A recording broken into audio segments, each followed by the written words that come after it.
are going to get started because we have a packed agenda today and only the morning to get in a lot of stuff. For those of you who don't know me, my name is Jennifer Mitchell. I am President and CEO of the DOFUN and interim board chair, endless interim board chair of the New York City Employment and Training Coalition. And I'm really grateful to be here with all of you today. So, this morning's topic, Workforce Development Agenda Release and Policy Forum. This is a continuation. It's picking up the conversation that we all started back in December at the New York City Employment Training Coalition Conference, and it's going to build on the insights, the information, and all the conversations that were had during that conference. The priorities being communicated today will reinforce the urgency of strengthening business partnerships, increasing public and private sector investment to drive tangible workforce development outcomes, restoring our municipal workforce, and driving accountability and long-term impact through smarter use of data. At the DOFUN, we see firsthand the power of the opportunities this agenda advances. When people have access to training, to engaged employers, to in-demand careers and real pathways forward, they strengthen their communities and they strengthen our city as a whole. And everybody knows during these times, our city needs all the strength it can get. So I'm really, really grateful to be here with all of you this morning. I'm really grateful to be part of the New York City Employment Training Coalition workforce development community. I really believe in our power and the power of our collective impact and the power of our collective voice. And so today's agenda, and as we roll out these policies, we all need to use our strength and we all need to use our voices to celebrate it and push it forward and try to block out some of the other noise. So thank you for your partnership and thank you for being here. I specifically want to shout out Greg and Stephanie for their organization of this. Woo! Go Greg, go. Where is Stephanie? She's still out there greeting people. And then everybody who's on the New York City Employment Training Coalition board who's here today or online on the live stream, thank you for all the work you do. So it's my great pleasure this morning to introduce our keynote speaker. She's probably someone many of you know, but when I read her bio, I was beyond impressed because we all know a little bit about each other, but we probably all don't understand the whole scope of everything we all do. So Grace Bonilla is a dedicated public servant, a nonprofit leader with extensive experience both in social services and in policy reform. Since becoming president and CEO of the United Way of New York City in 2022, Grace has led transformative initiatives to address equity gaps, to provide food assistance, expand healthcare access, support education for thousands of New Yorkers. She has also elevated our city's true cost of living crisis, something that is real and growing every moment. Her previous roles include Senior VP for Latin America at Covenant House International, many, many, many leadership roles at New York City Human Resource Administration, including as administrator, Executive Director of the Task Force on Racial Equity and Inclusion, President and CEO of the Committee for Hispanic Children and Families. I think you're getting the idea. I could go on and on and on. Grace is a lifelong New Yorker, on the Workforce Development Board and Charter Vision Commission member, and a tireless advocate for alleviating the equity challenges that exist locally and globally. So, without further ado, please join me in giving a very warm welcome to Grace Bonilla.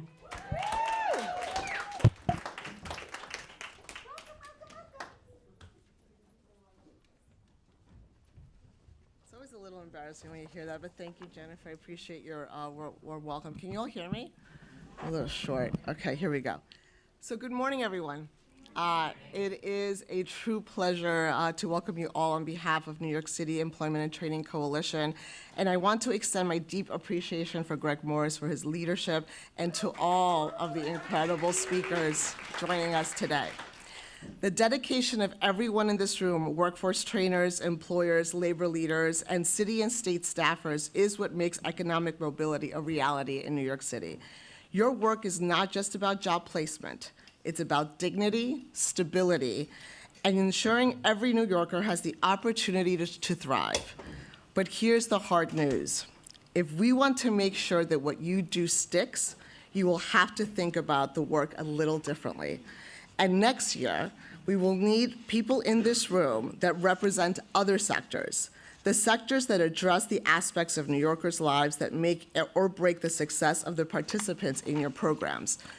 Whether you know it or not, your success and that of your participants are undeniably tied to pantries being open and ready to address food insecurity, institutions providing access to preventive health care, trained teachers building the workforce of the future, and organizations that are successfully working with underrepresented populations. At United Way of New York City and the Fund for the City of New York, when we took on really looking at the true cost of living post-COVID, what we found is not going to be a surprise to any of you, but it makes the challenge all that more challenging and important. In New York City, over 50% of working-age New Yorkers struggle to make basic needs despite being employed, the people you're working with. Wages are not keeping up pace with inflation, leaving many families unable to cover essential expenses like housing, childcare, and food. Childcare cost alone can consume over 30% of a family's income, making it one of the most significant barriers to sustainable employment. I'm sure you've heard those stories. Nearly 1/3 of New Yorkers do not have access to affordable health care, which impacts job retention and overall stability. What this means is that employment isn't always enough for economic security. Many workers are forced to make impossible choices every day. Can I afford to stay in my home, or do I leave the city I've called home for decades? Can I take a new job opportunity if childcare costs are so prohibitive that working more hours actually puts my family in a worse financial position? How do I build a career when I'm constantly one crisis away from financial instability? We all know that New York City is facing a workforce crisis, but let's talk about why. Even when job opportunities exist, the cost of living makes it nearly impossible for many to build sustainable life around their work.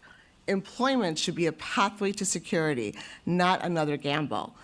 I would look to face some of the structural issues together. Municipal hiring. Critical roles remain unfilled while thousands of New Yorkers search for work. The system that needs to move faster and remove structural barriers that leave qualified applicants stuck in limbo. How many of you have had the applicant who you're like, oh my God, you just landed the job, but it takes 6 months to start, so they start looking for another one, and you start all over again. Reskilling of non-traditional job seekers. Many people looking for work don't fit in traditional pathways. Whether it's justice-involved individuals, caregivers returning to work, or older working shifting careers, our workforce program need to be designed for real people with real lives.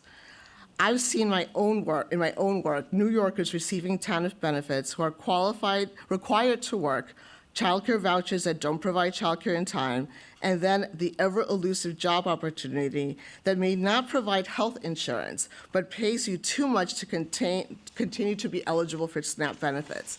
And then you realize that staying on benefits might be more beneficial than a job with no health insurance and not enough to pay rent and childcare. This cycling in and out of bad choices is only one of the many dead-end scenarios we're putting New Yorkers through. Imagine a New York where a full-time job actually pays a living wage, one that accounts for real costs of childcare and housing. Workforce programs are designed for stability and upward mobility, not just short-term employment. Every New Yorker, regardless of zip code, has equitable access to opportunity. At United Way of New York City, we have laid out real actionable solutions, and we need your help. Linking minimum wage increase to inflation so workers don't fall behind. Expanding access to child care subsidies and universal school-based after-school programs. Supporting workforce development programs that center equity and economic mobility for marginalized communities and people. We have the data, we have the solutions, now we need the will to act. This will require all of us to consider strategies that go beyond our lanes. It will require us to advocate and learn enough about the ways New Yorkers live their lives and it is not in the neatly arranged scopes and milestones of our contracts. It is in the messiness of years of disinvestments. It's having the flexibility to meet participants where they are. When one wakes up thinking they're going to this amazing new job opportunity, but instead their elderly parent is having a health crisis. Or the knowledge that no matter how hard a participant tries, having been systems involved might make it harder to keep a job than to get a job. While every program might not be all things to all people, the ability to work across services more effectively is what will make us better at fulfilling the promise that New York City is still a choice to live, work, and play. That's why this conversation is so important today. The reality is that I've seen it so many times in my work, people that get excited just to get their dreams crashed. And I've walked into some of your workplace offices. I was having the conversation with Greg this morning. As administrator of New York City for HRA, it was great to be in the ground visiting those programs. And then I asked some really kind of dumb questions. If I walk in as a participant, what does that look like? How do I know that if I'm talking to this person who's on the HRA contract, the SBS contract person can also help me? And how do I know that if the SBS person has a really good job opportunity that I can actually take advantage? And the response, without naming any names, was, well, our employees actually don't know who works on what contract. So advocacy looks many different ways. We can all go for the moonshot of let's have universal after school. But what I'm asking you to do is actually to advocate within your own organizations. Be curious, ask questions, find out what your people are doing. Figure out if within your own organizations you have barriers that are keeping it impossible for New Yorkers to actually thrive, and work on those first. Because the change does happen across silos, but it also happens from within. And sometimes we just do not take enough time to figure out how we can fix our own mess before we're pointing to the next person. So my hope in a time when it's politically challenging, maybe even dangerous to think boldly in a city like New York, my challenge to all of you is that we continue to think boldly, but that we're humble enough to reach out and learn about what others are doing. We cannot do this work alone, and we will be left behind as a city if this room doesn't figure it out. So I'm excited to start this conversation. I'm excited to learn from Maria and Teresa and Lauren and see what Greg has to say to all of you, because I'm here as well, not just as a keynote, but as a student of the work that you do. So let's get started. Thanks, everyone.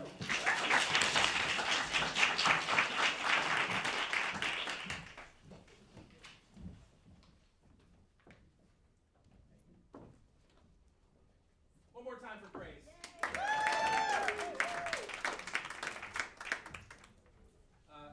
It's great to see everybody. Sometimes I operate without a mic. I know I can't do that in this case. We do the hand up? Thank you. Good morning, everyone. Give yourselves a round of applause for being here, by the way. Let me start with that. So just try to get you off your phone for a second.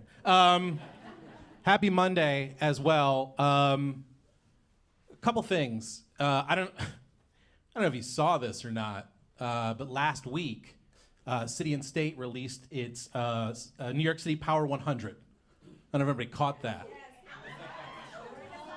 I don't know if anybody caught that information. But here's how they describe it.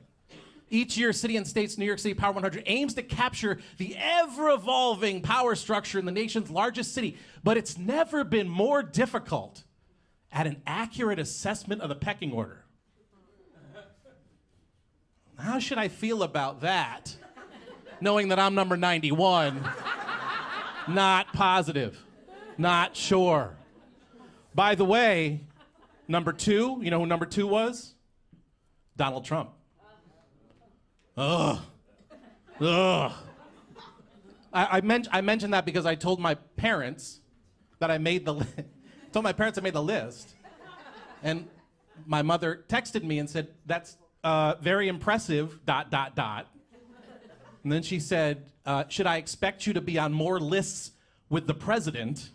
And then she had like a devil emoji and like a fist emoji and like other emojis that are not appropriate for this hour or for a mother. Today's about power, actually. And that's why I start. By the way, who is this guy? I don't look that way anymore. I really need to update these pictures. I look like I just came from an underground bunker or something. So the reason I start with this, though, is the conversation about power. And power is everywhere, and it's baked into this morning. This room is powerful. And online, we have a whole other audience in the live stream that I know you wish you were here, especially if you hold up the hoodies that everybody in the room is taking home, by the way. There's power here and there's power online. And I mention that partially because it's how we execute and how we implement and how we direct our power in authentic ways that will allow the workforce development community to step up in the ways it needs to be a presence and to activate in the midst of an environment that none of us have ever witnessed before. And so I start with that because we know that the problem with power, that it's hard to hold on to, it's difficult to wrest from someone else's clutches.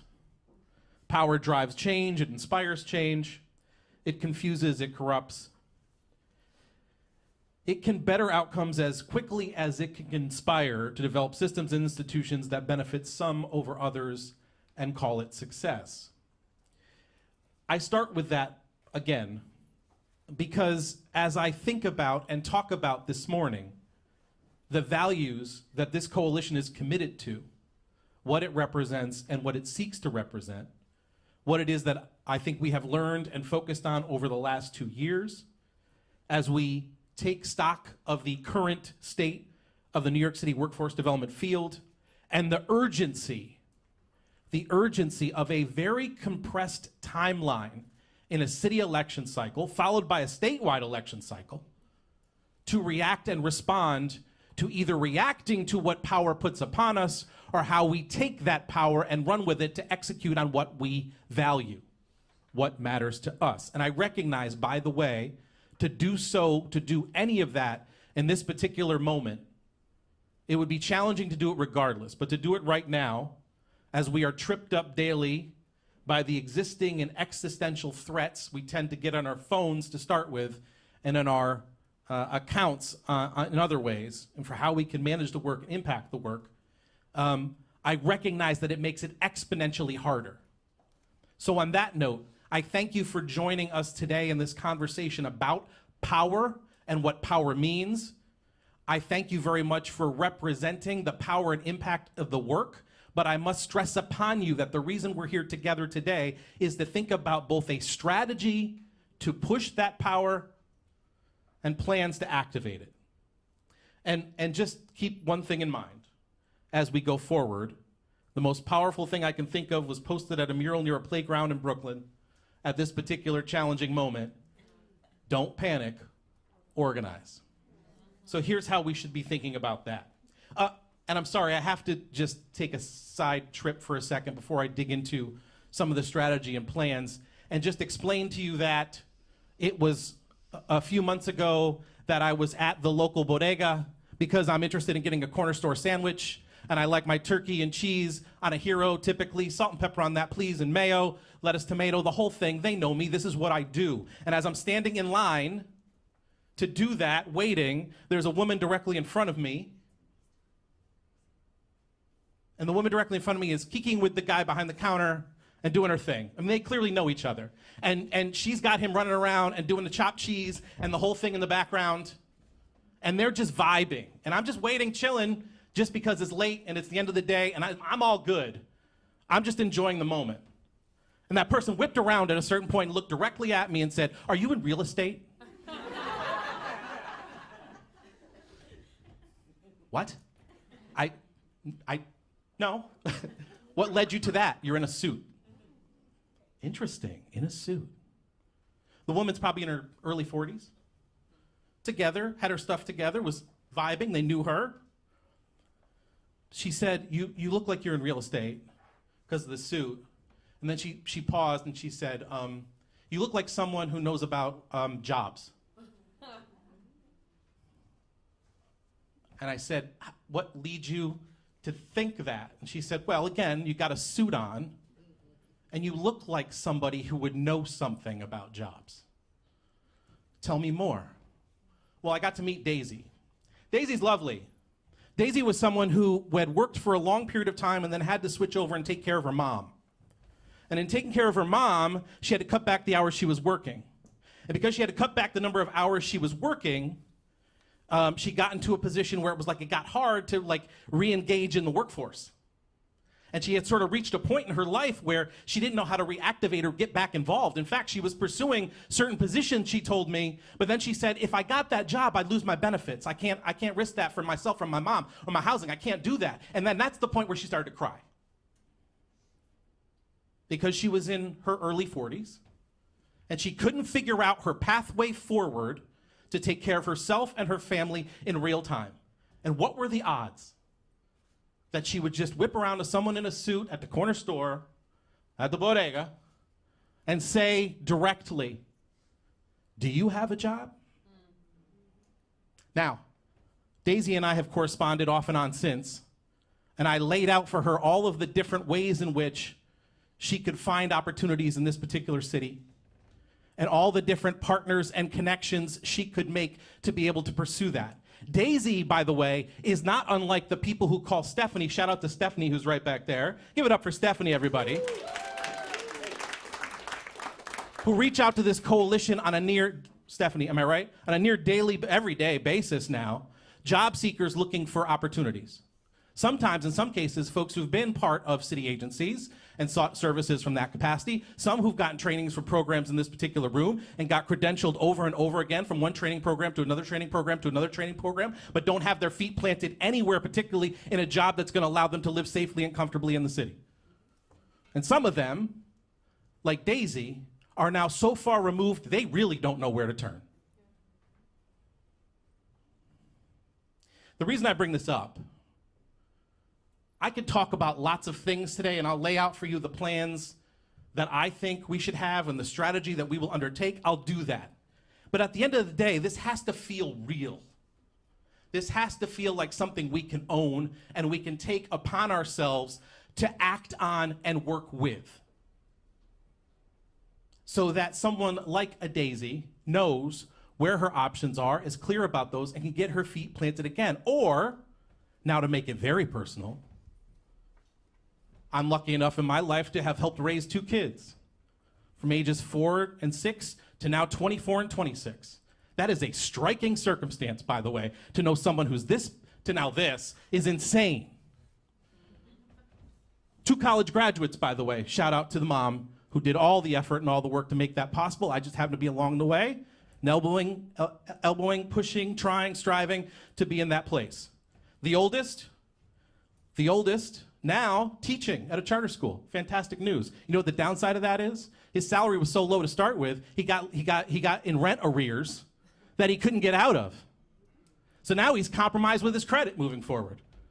How about the younger one? I'm not telling any tales out of school to say that she's had some challenges with her mental health and wellness. Finding jobs has been difficult. She secured a position at a not-for-profit provider, which reminds me, by the way, why isn't we tell them to enter the private sector? Why do we always think nonprofits with these guys? But they care about the work, they care about humans, and they care about how it is that we are all doing together. And the younger one, the Gabby, who's had some particular challenges over the course of her life and existence. The job that she had, funding gets cut in the human services sector. The program that she's running closes, and now she can't find another path. You know what she stumbled into? She stumbled into being a waitress. She stumbled into, actually, not even. They started her that way, and the first day they brought her out, they said they gave her a tray of glasses. And they said, you know, if you have a party, you're going to have to carry this tray of a dozen glasses to a table. And she immediately dropped it, and they said, maybe you should work the coat check. This is someone with a 4-year degree who now says to me every time I say, but there's hiring halls, and there's job fairs, and I have relationships with lots of people. But Greg, I don't have time, because I got to make money to pay my bills. So I don't have time to reinsert myself in the career path that I most want and I most care about, which was about and continues to be about supporting justice-impacted individuals. I mention that to say, workforce development matters, but it matters more when it's personal. And as Teresa will tell you later, I suspect. There isn't an elected official who won't start by saying to you they are all about workforce development and they have no effing clue what it means. But I bet you anything, if there is a new plant, and I mentioned that because I'm on Amtrak later to head up to Albany, if there's a new plant being built in their district, you know who they want to get those jobs? The people who live in their district. And they don't know how to do it. And if they have a family member who's looking for a job, they want you to hook them up. And that's true for the union folks as well. Henry Garrido, by the way, makes a practice of saying, people ask me about that all the time, but I never say yes. Shout out to Henry. Here's the thing. We happen to live at a time where there are more jobs in New York City than at any other time in our city's history. And a higher percentage of New Yorkers than ever before either have a job or are actively seeking one. That's true. That's a bounce back from where we were when we started the pandemic. That's impressive, and that is something to acknowledge and own as a city. What's missing from this particular topic as laid out right here?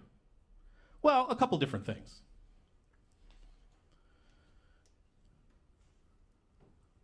Here's a couple things that maybe are missing. During that same period identified, the city's unemployment rate rose. The job creation that we have in this city is solely based on health and social assistance, health and social services. By the way, the most under-resourced, underserved humans on the planet who make the lowest wages, largely on the backs of black and brown women. Black men still have the highest unemployment rates in the city. And young people, 18 to 24 years old, 13.6% unemployment rate, the largest increase in their unemployment. So what are we really talking about?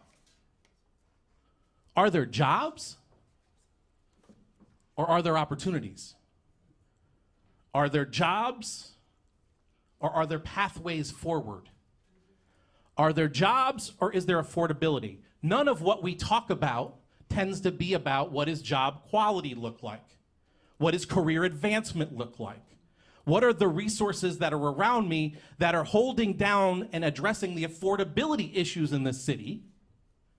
Which is about how it is that it makes me more likely that I can live here on a wage that I make. And that's what we have to be part of. That's what we have to focus on. And that's what we have to be engaged in as we look forward. You know, one other thing on workforce development.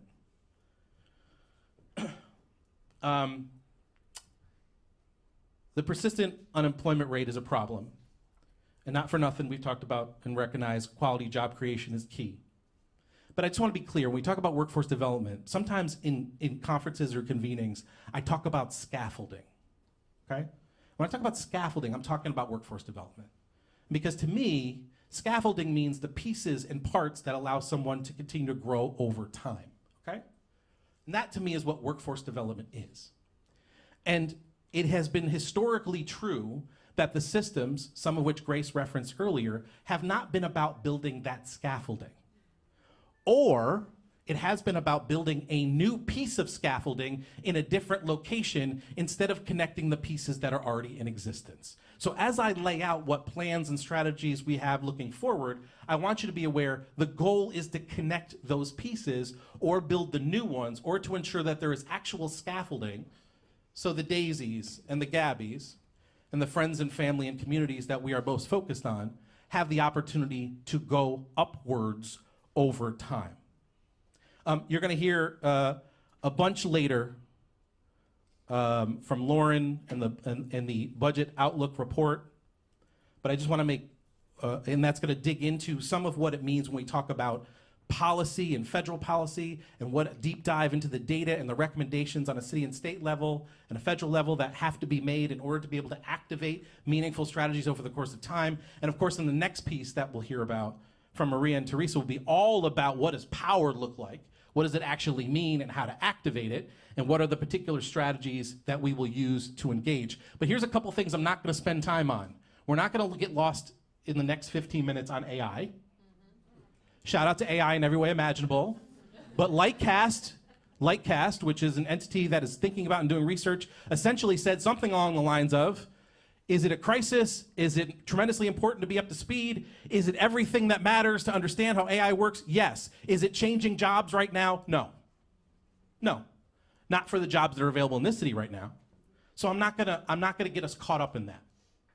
And here's the other thing. I'm not gonna get into a screed, a polemic on workforce investment right now. I'm not gonna do that. I'll simply say the following thing. Is it true that the de Blasio administration career pathway report back in 2015, 2016 appealed for a $60 million investment in career pathway development? Yes. How much came of that? $6 million. Is it true that this administration put forward a Pathways to an Inclusive Economy report, an action plan for young adults in career success, that said it had a more than $600 million forward-thinking roadmap to build inclusive pathways for the city's young people? Was that spoken? Yes. Do I have any idea where that money is, or where it's gone, or where it's going to be drawn from? And that's from 2023. No idea. Maybe you do. We can talk about it after. But I'm not aware. And last but not least, if you recall, the Pathways to Inclusive Economy report that was related to the blueprint. Some of us worked on the task force blueprint related to workforce development in the city. Was part of that blueprint about creating a talent investment fund? Shout out to the folks from philanthropy in the room. That talent investment fund was supposed to connect public dollars and private dollars, the braided funding match. If I understand correctly, that's still a work in progress. Now, I'm not gonna get lost in all that because I know that's not gonna be a good use of our time. I'll simply say this. You have a little card, and on the back side of that card where the agenda is, I'm just gonna tell you this. It's getting ready to drop shortly. A report from NYCETC that's gonna tell you how it is that we put our dollars to work in this city, meaning how it is that we use federal dollars to support workforce development, what has worked and what hasn't. That report is coming out soon. That report will not include recommendations. That report is simply to say, here's what we all need to understand.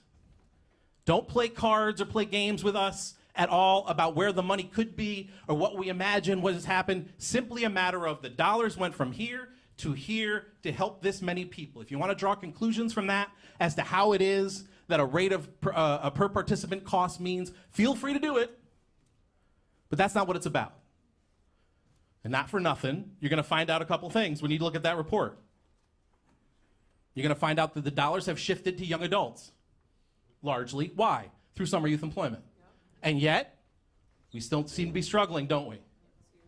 And you're going to see that there have been reductions in the resources that's been on the backs of working people who still need access to those particular funds and opportunities as well. But I'm not going to get into that.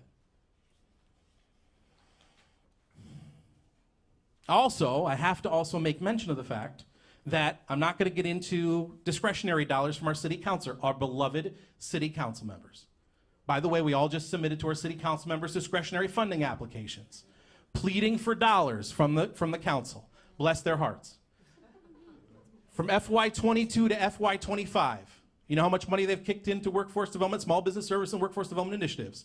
In 22, 26 million. 23, 26 million. 24, 27 million. 25, 28 million. You know where most of that money goes? Small business services. The workforce development component, the job training and placement initiative, has gone from $8 million in FY22 to this year, $8.4 million. That's it. That's it. So I don't want to get caught up in the dollars. I'm simply going to say we are all aware of where the resources are going, and if we're not, we have a report that's going to come out and lay out the foundation. And when we think about our city council members, let's remember that they have made a commitment historically, and that's been of value, but what difference has it actually made?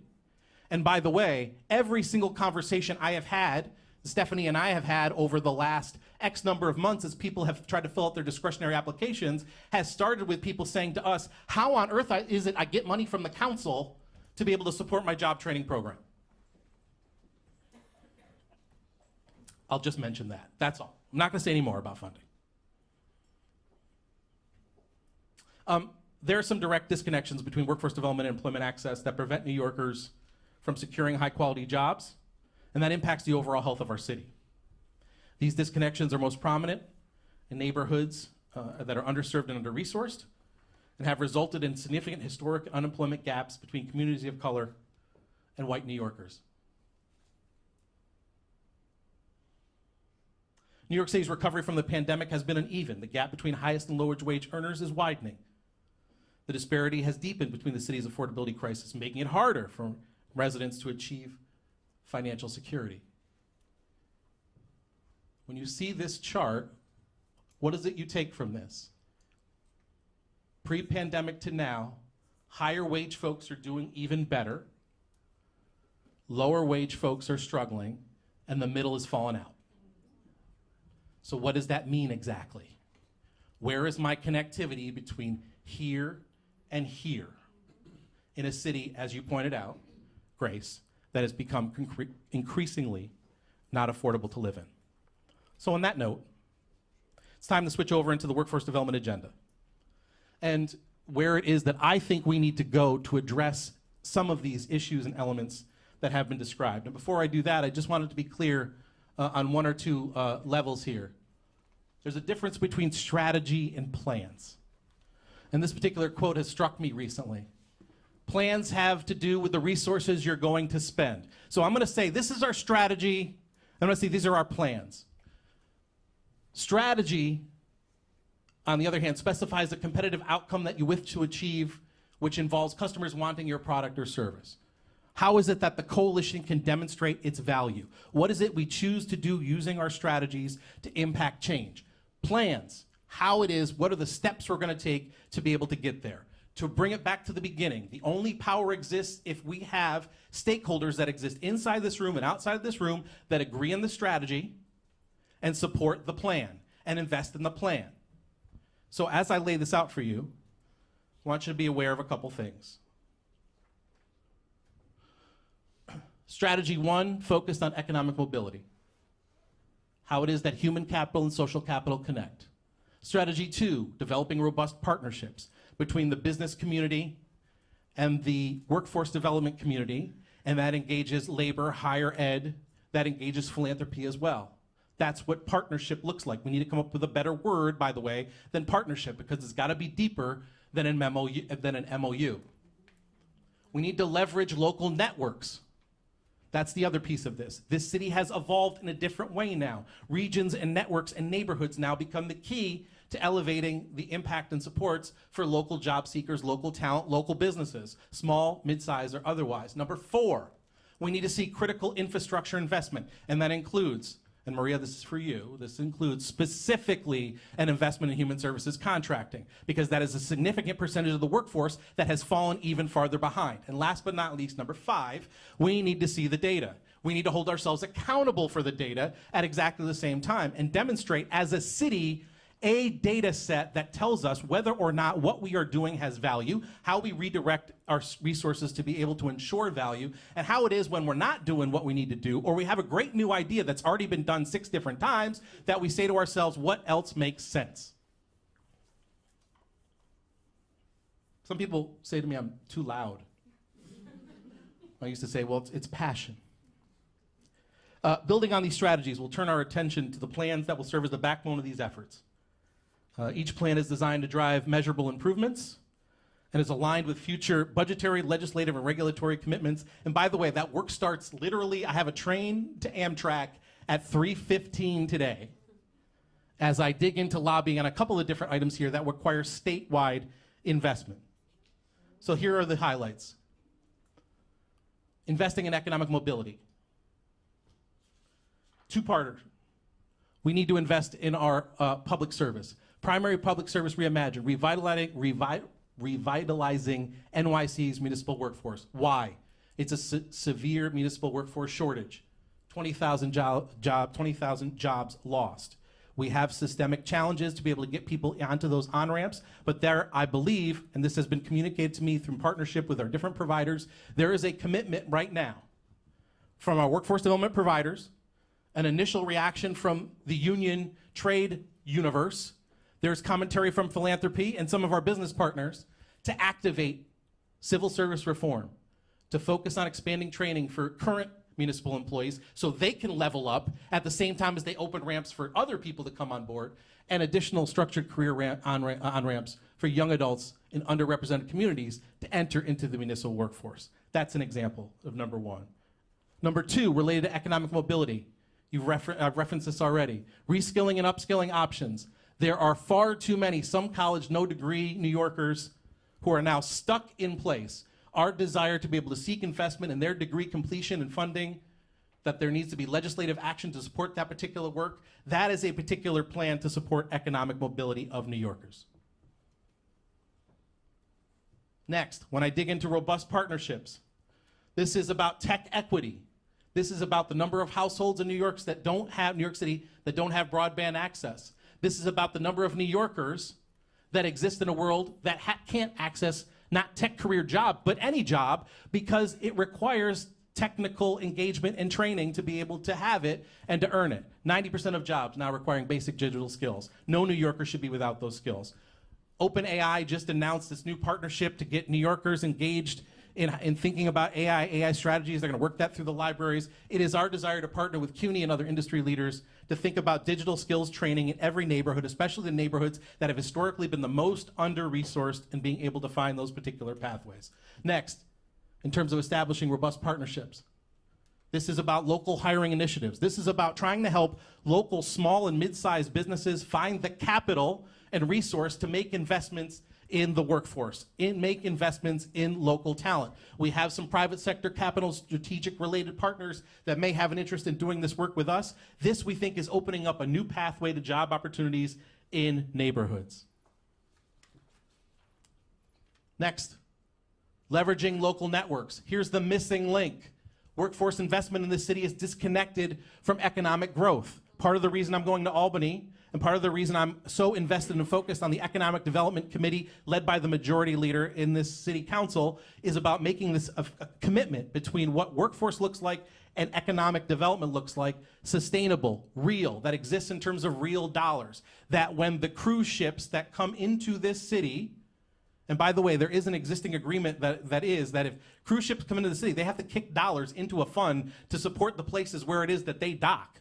That money should go to workforce development for local job seekers, as an example. That's a connection between economic development and workforce development. That is a commitment we need to make. That is one that needs to be consistent and focused over time.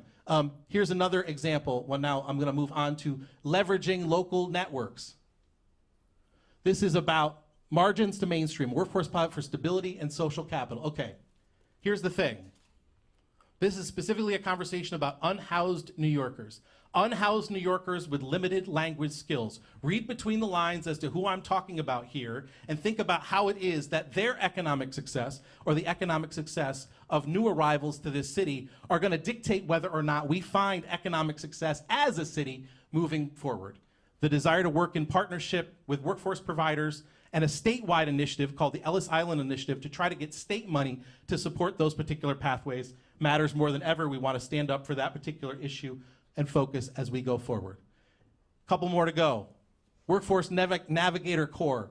This is about identifying a core set of workforce development providers whose responsibility is to serve teams, to serve targeted initiative designed to create more connected employment pathways. This is all about the idea that there are navigators that exist within the CUNY network. There are navigators that exist within the health network. These are about people who can connect the dots between the different parts of structures and systems that be hard to navigate. We need that for workforce as well. That's a desire to both support industry partnership clarity, connection to workforce development, and it's also the intent and focus to be able to double down on how it is that folks have access to jobs, skills, and opportunities. And maybe at the very least, this is the kind of group that can keep in mind every hiring hall and job fair happening in the city so that everyone knows where theirs are happening, and perhaps for the first time, we'll actually have data to demonstrate whether or not they actually work. Speaking of data, we're going to continue to be focused on the human services contracting system, because at the end of the day, I continue to hear that our providers who receive money, public money to support workforce development, and we've challenged the Workforce Development Board to work on this as well, that if our providers are not receiving the resources they need to do the work, it's not going to be possible to manage the work. That's where we are right now. There are urgent contracting issues that we will stand for. We're going to advocate for wage equity, and we're going to do what we can to support the reforms that continue to address those particular issues. Last but not least, data, data, and more data. We've been focused on trying to come up with a workforce benchmarking strategy. We've been trying to come up with an idea of how it is that workforce talks to itself about collecting and thinking about data. We've been working on how it is that our providers, we as a community, understand data. Data comes at us from every different place. There are plenty of employers and other partners who are wondering whether it is that they know that what we do has value or impact. It's our job to be able to say, this is how we look at what value is in support of our communities. We've been pushing on the Workforce Benchmarking Network. We want to expand it, and we want to be the ones to influence how the city thinks about its metrics related to workforce development and its value and impact. And speaking of value and impact, the city we were part of a conversation about community hiring and community hiring legislation. It's the actual opportunity to have regulations and rules in place so that if you're building something here, you have to hire locally here. Well, you know, like I do, if there isn't teeth to that, if there isn't clarity as to how that works, no one will be able to take advantage of it. So we're going to focus on the transparency. We're going to focus on the accountability measures. We're going to seek to control the outcomes. And we're going to seek to make sure that what the city has put forward as what could be a transformational opportunity exists for the people we work with. That's 10 plans. Some might argue that's 10 too many. But here's the deal. The reality of this particular moment in time is we have our hands in these 10 things already. And so the opportunity to work with you and other stakeholders in person and online, the connection between the workforce space, higher ed, philanthropy, the trades, our business employer partners, the engagement with the Workforce Development Board, the plan to create a local plan that we have to present to the state to be able to say, this is how it is that we use federal dollars as long as they are continuing to come here to be able to execute on these goals that we believe in workforce development. These are the plans we think we need to undertake to activate those. Could they evolve? Could this change? Could some of these things be subtracted if there aren't other partnerships and other folks connected to making it possible? Yes. But if I'm standing beside, let's just say, for instance, I don't know, the jobs counselor, if I'm standing beside the Partnership for New York City, or if I'm standing beside philanthropy, or if I'm standing beside DC 37, or I'm standing beside 2 or 3 of those entities and CUNY as well, it may be possible that we can move these needles much faster. That's the intent of the plan to align with the strategy. Does that make sense? Does that seem reasonable? These things seem like something you might want to participate in? Because as far as I'm concerned, this is the agenda, and this is where we're headed. And we may take different sidecars, side paths, we'll be responsive to different things that they come up. And when I see Daisy again at the deli, I'm sure she's going to tell me everything I need to know about what I need to do. And let me tell you something, I'm number 2 in the city in power on that particular 91. I was just calling myself Donald Trump. I'm number 91 in power in the city, and I feel powerless because I got a daughter who can't find a job. But let me tell you this. I do think if we stand together, and we stand together now, we can make something more happen. But it is the next set of speakers that's going to tell you what's real and what's possible. And I trust their judgment and their power in making what's next. On that note, I think I'm bringing up Khalila Moon up to the stage. Come on up, Khalila.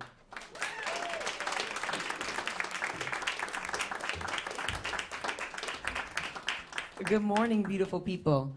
I feel like I have to have you all do the wave or something after all, like what, how do I follow Greg, right? Like that's, or maybe I gotta walk back and forth across the stage. You know, Greg does this a lot. You know. I feel like that's what needs to happen in order for me to follow all of that. But a lot of beautiful nuggets that Greg has laid out for us, and we are here by your side as you go after those 10 beautiful strategies. At Drive Change, we like to say, hope is not a strategy, and there needs to be a plan to go along with it. So again, my name is Khalila Moon. I am the Executive Director of Drive Change. Usually my voice can get a little bit higher than that, but I'm a little raspy right now. And it's also like 10 o'clock. And also I'm a proud board member of the NYCETC Coalition. So super excited to be able to be here. I'm also super excited to be able to introduce some folks, some badasses. Oops, can I say that at 10? It's 10:04, so it's fine. But before I do that, I'll just say a little bit about Drive Change. Drive Change is a social enterprise that uses the power of food to create economic opportunities for justice-involved young adults. At Drive Change, we believe that potential is everywhere, and unfortunately, we realize that sometimes opportunity is not. So through our paid culinary training program, that is $22 an hour, thank you very much. Hello. I just want to model behaviors of what we like to see in our workforce space. We provide hands-on training, industry-recognized certifications, pathways to sustainable careers in the hospitality space. And we chose hospitality because the hospitality industry is very welcoming to our demographic, right? We understand sometimes people like to write off justice-involved individuals. They also like to write off hospitality. And a lot of us, I don't know about, well, I'll speak for myself. I know that while I was working at one of the largest nonprofits, I had to have a second job. And my second job was in hospitality, and I worked front of house. So while I was making $46,000 a year, I also used that money to help supplement my income, right? Because I was going into debt. And so we often, again, people see it as an industry that is lost, but I'm pretty sure there are a few of you all that waited tables. I'm pretty sure there are a few of you all that have gone to college, and that helped you get through college as well. So we choose hospitality too because it is accepting to individuals who come from a lot of marginalized backgrounds. That being said, our work is more than just about jobs. It's about building futures, restoring dignity, and ensuring that every young adult has the chance to thrive. Additionally, during the pandemic, we believe that food is a right at Drive Change, and we also believe that community is a gift. So during the pandemic, we saw the devastating impact of food insecurity in our own community, and we expanded our services to begin providing groceries to the Bed-Stuy community. So we give out to 250 families now. We started off at 50, and last year we were at 250 families that received groceries between the spring and winter months. In our last event, we gave out about 300 turkeys, all the fixings, all the things, because it is something that is, eggs are expensive. I like eggs. I want my community to have eggs. Now this year, I don't know if I can afford eggs. But up until last year, everything we partnered with, we paid Grow NYC, came directly out of our budget. It's our operating budget. And we get our groceries through Grow NYC because we believe in the power of supporting urban farms and local farmers. That being said, I'm talking very long, but we know that food is a tool for justice. We know that food is a tool for healing, and we know that food is a tool for connection. And we mentioned it. If folks are worried about how are they going to eat, how are they going to show up and work? Right? So I have the opportunity to introduce, again, some badasses, right, for our Fireside chat moderators. So we have Maria Lizardo, and we have Teresa Gonzalez. First off, who have the baddest shoes on right now if you want to just check out their kicks? Okay. Maria has joined the Northern Manhattan Improvement, Corporation, or NMIC, in 1998, and has served as the executive director since 2014. During her leadership, NMIC has transitioned into a settlement house, serving around 14,000 community members annually and reaching 32,000 New Yorkers annually. Yes, please, woohoo, yes, give her a round of applause. And that is just her day job. Okay, not only is she you want to get in one of her selfies, okay? But Maria actively contributes to her expertise to several boards, including the National Dominican Day Parade, the Riverside Conservancy, United Neighborhood Houses, and West Side Campaign Against Hunger. She also chairs the Human Services Action Board, a C4 branch of the Human Service Council. And she is a co-founder of Brides March, a dedicated to raising awareness about domestic violence, showcasing her commitment to driving positive change. In addition, in her community, Maria co-authored the Latinx social work book, a #1 bestseller. Her life's work is driven by her deep-seated commitment to creating positive change and creating good trouble. She is dynamic, and we are so glad to have her here.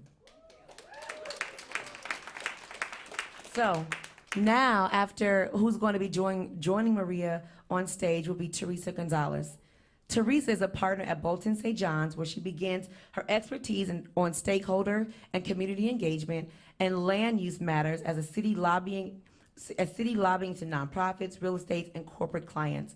As a co-founder of the Daily Gonzalez, a WMBE boutique lobbying firm, she has helped public and private institutions build and increase capacity and navigate complex government and community issues. She is also the co-founder and partner of Evolution Strategies, a Latina-owned, operated strategic advising, engagement, and campaign services firm. Teresa has a strong background in government, public relations, and cultural institutions, holding key roles at the NYC, the New York City Mayor's Community Affairs Unit, Department of Cultural Affairs, and the cultural institutions such as the Brooklyn Children's Museum, Brooklyn Arts Council, and the Brooklyn Bridge Park. All Brooklyn. Shout out to Brooklyn. Brooklyn in the house? That's what's up. And she is regularly recognized. This is, first off, when I read this in your bio, I was like, yeah, this is, I mean, seriously, really? She's regularly recognized as a part of multiple power lists. Greg, you're going to be here too one day, okay? The most impactful and distinguished who's who in New York, including Real Estate Power 100, Brooklyn Power 100, and Latino Power 100, just to name a few. She sits on the boards with an S, the New York Immigration Coalition, NYIC Action, New York Women's Foundation, ABNY Foundation, and the Brooklyn Academy of Music. She also is a co-chair of exactly, like what else, girl? I mean, how do you do this? She also is a co-chair of New Majority NYC, which was founded in 2017 as 20 and 21, with the audacious goal of electing 21 additional women in the New York City Council in 2021. Please give it a round of applause. 20 and 21 endorsed 74 women in 35 open council districts and successfully ushered 31 women in the office. These women became a part of the first majority women of color council in New York City's history. So please join me and welcome Teresa Gonzalez and Maria Lizardo.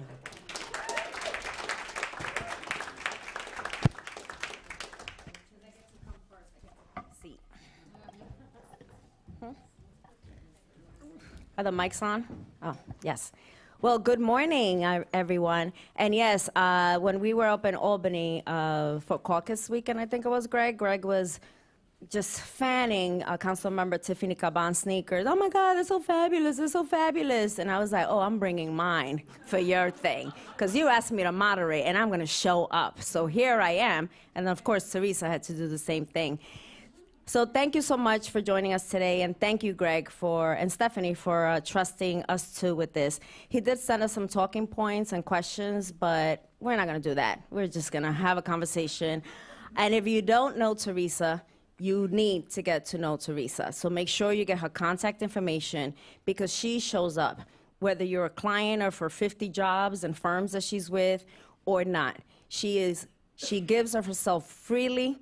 She gives you advice and guidance. So please, if you don't know her yet, make sure that you get to know her.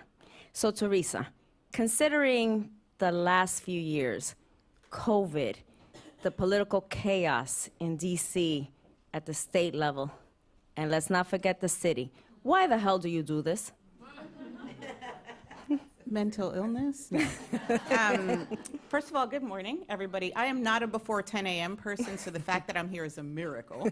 You know, I am here, I do this because I'm not supposed to be here, right? I was born and raised in Williamsburg, Brooklyn. Shout out to some of my friends here who I see. And I've seen what happens when you don't engage and don't understand how to navigate what feels like a very complex system, but is actually just a system built to make it harder for us to understand how to take advantage of what's ours. So I'm here for that work. I'm here for you and the incredible work that you do. You've modeled what it means to actually do this work incredibly well, and selflessly and with direct results. Grace Bonilla, first Latina at the United Way, and also just an incredible person. So like, there have been models before me who have said, there's so much possible, you just need to get in there. So I'm here because A, I'm not supposed to be here, and B, I'm not going anywhere. We got to figure this out. Things have not been working. So how do we do this? We get involved. So to that point, when Greg was reading, the unemployment rate has gone up, yet we haven't seen the benefits for our young people, for our Black and brown communities, and yet the investment at the city council level has gone from 8 million to 8.4, if I remember that correctly. And then some of the other numbers have been abysmal in terms of the investment in workforce development. So how do we move the needle? How do we show up as a collective? What does that look like to you? So, I mean, I'm going to probably say things that'll get, if you have your tomatoes ready, I'll take it. But I think a place to start is to say, why does anybody care about this? Why should anybody care about this? Right?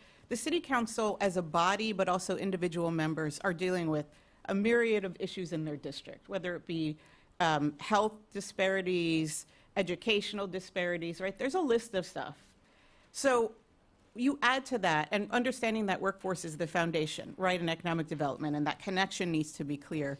But you add to that somebody going to them and saying, well, you need to fund workforce. I don't even know what that means. What does it mean? What does that mean? Right? So I think a couple of things need to happen. One is when we talk about workforce, we need to understand that it is everything. And I'm not just saying that because I'm in the room with workforce people, but making the connections between just the idea that workforce means creating new jobs or training people to step into jobs, but it means economic mobility, it means public health, it means affordable housing, right? And being able to create a narrative that encompasses all of those things so that we're not just talking about jobs. Workforce is all of it, right? And the more we can make that connection and support the work that the council needs to do to get this properly resourced, the better. Two, I think, is it's really going to city council members and our other elected officials. And by the way, there's certainly an attempt, right? I don't want to say that that our council and electeds don't care about workforce. I think that there's certainly an attempt and there's a commitment and an understanding that this needs to happen. But I oftentimes think that they don't know how to do that, right? And so the interaction that the council or elected officials often have with, often have with service providers is, I need this, or come to this, or can you fix this? Or on their side, I need this photo with these people, right? Like, it's a very transactional, but I also feel like there needs to be, and this is so hokey, I know, but there needs to be the idea of partnership. What are we presenting as solutions? So like Greg will tell you, I'll oftentimes be like, yeah, Greg, great, we can meet with this elected. Is there an ask? Well, no, it's just workforce. Well, what are we doing then? I don't understand, right? Like, you're both wasting your time and their time. So I think the idea of partnership needs to be expanded. Are we walking into a room with an elected and saying, hey, look, I know, blah, blah, blah, the budget. Yes, it's hard. Yes, we get it, right? You have a lot of things to do. But here are 3 things that I think you can do that are fundable, that cost this, and that we can help you with. Choose one, right? And they're not all budget asks. It's also like, are you thinking of are we thinking of legislation that could help move the needle on some of this stuff? Sometimes it's not a direct budget ask. Sometimes it's just, let us help you create your workforce platform, right? Do you even know what that means? So I feel like the idea of partnership needs to be expanded in a way that makes sense, and that's not just, well, you should just fund us because we do workforce. Yeah, okay, get in line with the 50 other thousand million things that are important. So I feel like that kind of interaction is important. I think the idea that, and I also think the idea that, like, this is gross, I know, but this is what I do for a living. You're nonprofit service providers, you do the actual on-the-ground work, and that is so crucial. But also, like, we need to start thinking we're like political animals a little bit, right? So, like, there are opportunities that present themselves throughout the year or throughout the years. And I will throw these things out there and absorb them and turn them into whatever you think they mean. It is an election year. Everybody wants an audience. People want to get elected.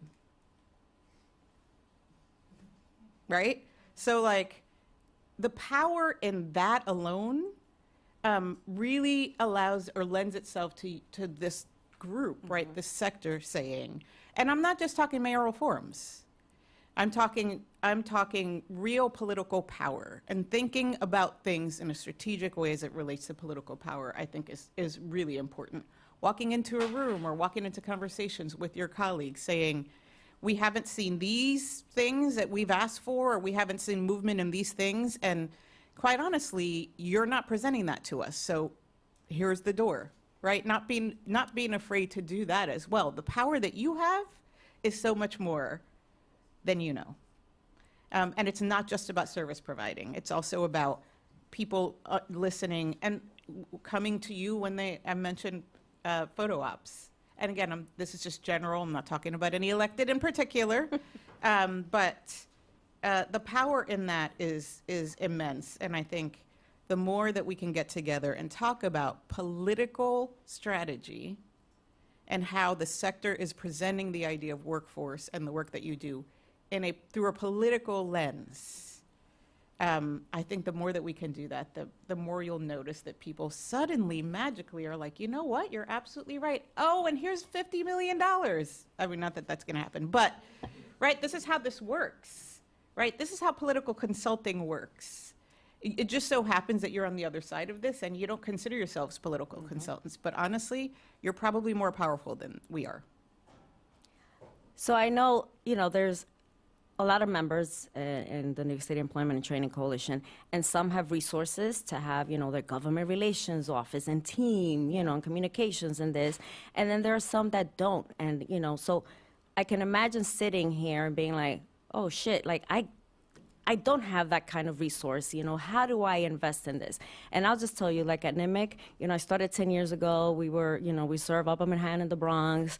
We were known in the neighborhood and in our communities, which is great, but we weren't at the table in a lot of these spaces. And so we've had to build that political muscle. We started off slow. It was just me out there, just being anywhere and everywhere, being in their faces, and 10 years later, we have a full-time person now. We're taking tomorrow 40 staff members to Albany because we're building our political muscle. Because yes, we do have a lot of power. Our staff, they live in the neighborhoods that, we serve or in other neighborhoods, but they're a constituent. We have community members that are constituents. So what advice or guidance do you give to groups who are members saying, we really don't have much now. How do we build that political arm? One of the things I hate about my industry is the idea that there are those with the resources who have access to hiring lobbyists or hiring government relations people, hiring staff to do government relations, let alone a lobbyist, right? And I always joke, and my lobbyist friends will always hate when I do this. The late John Wright actually hushed me at a panel once because he was like, this is our business. What are you doing? Literally, that was the conversation. I said, if we, as lobbyists or government relations people, do our jobs correctly, you're with us for a year and a half, and then you don't need us anymore, right? Because what we're doing is we're supposed to be laying the foundation for you to be able to say, I know what I need to get what I need and want, right? That doesn't answer the question of what happens if you don't have the resources. It's hard. I would say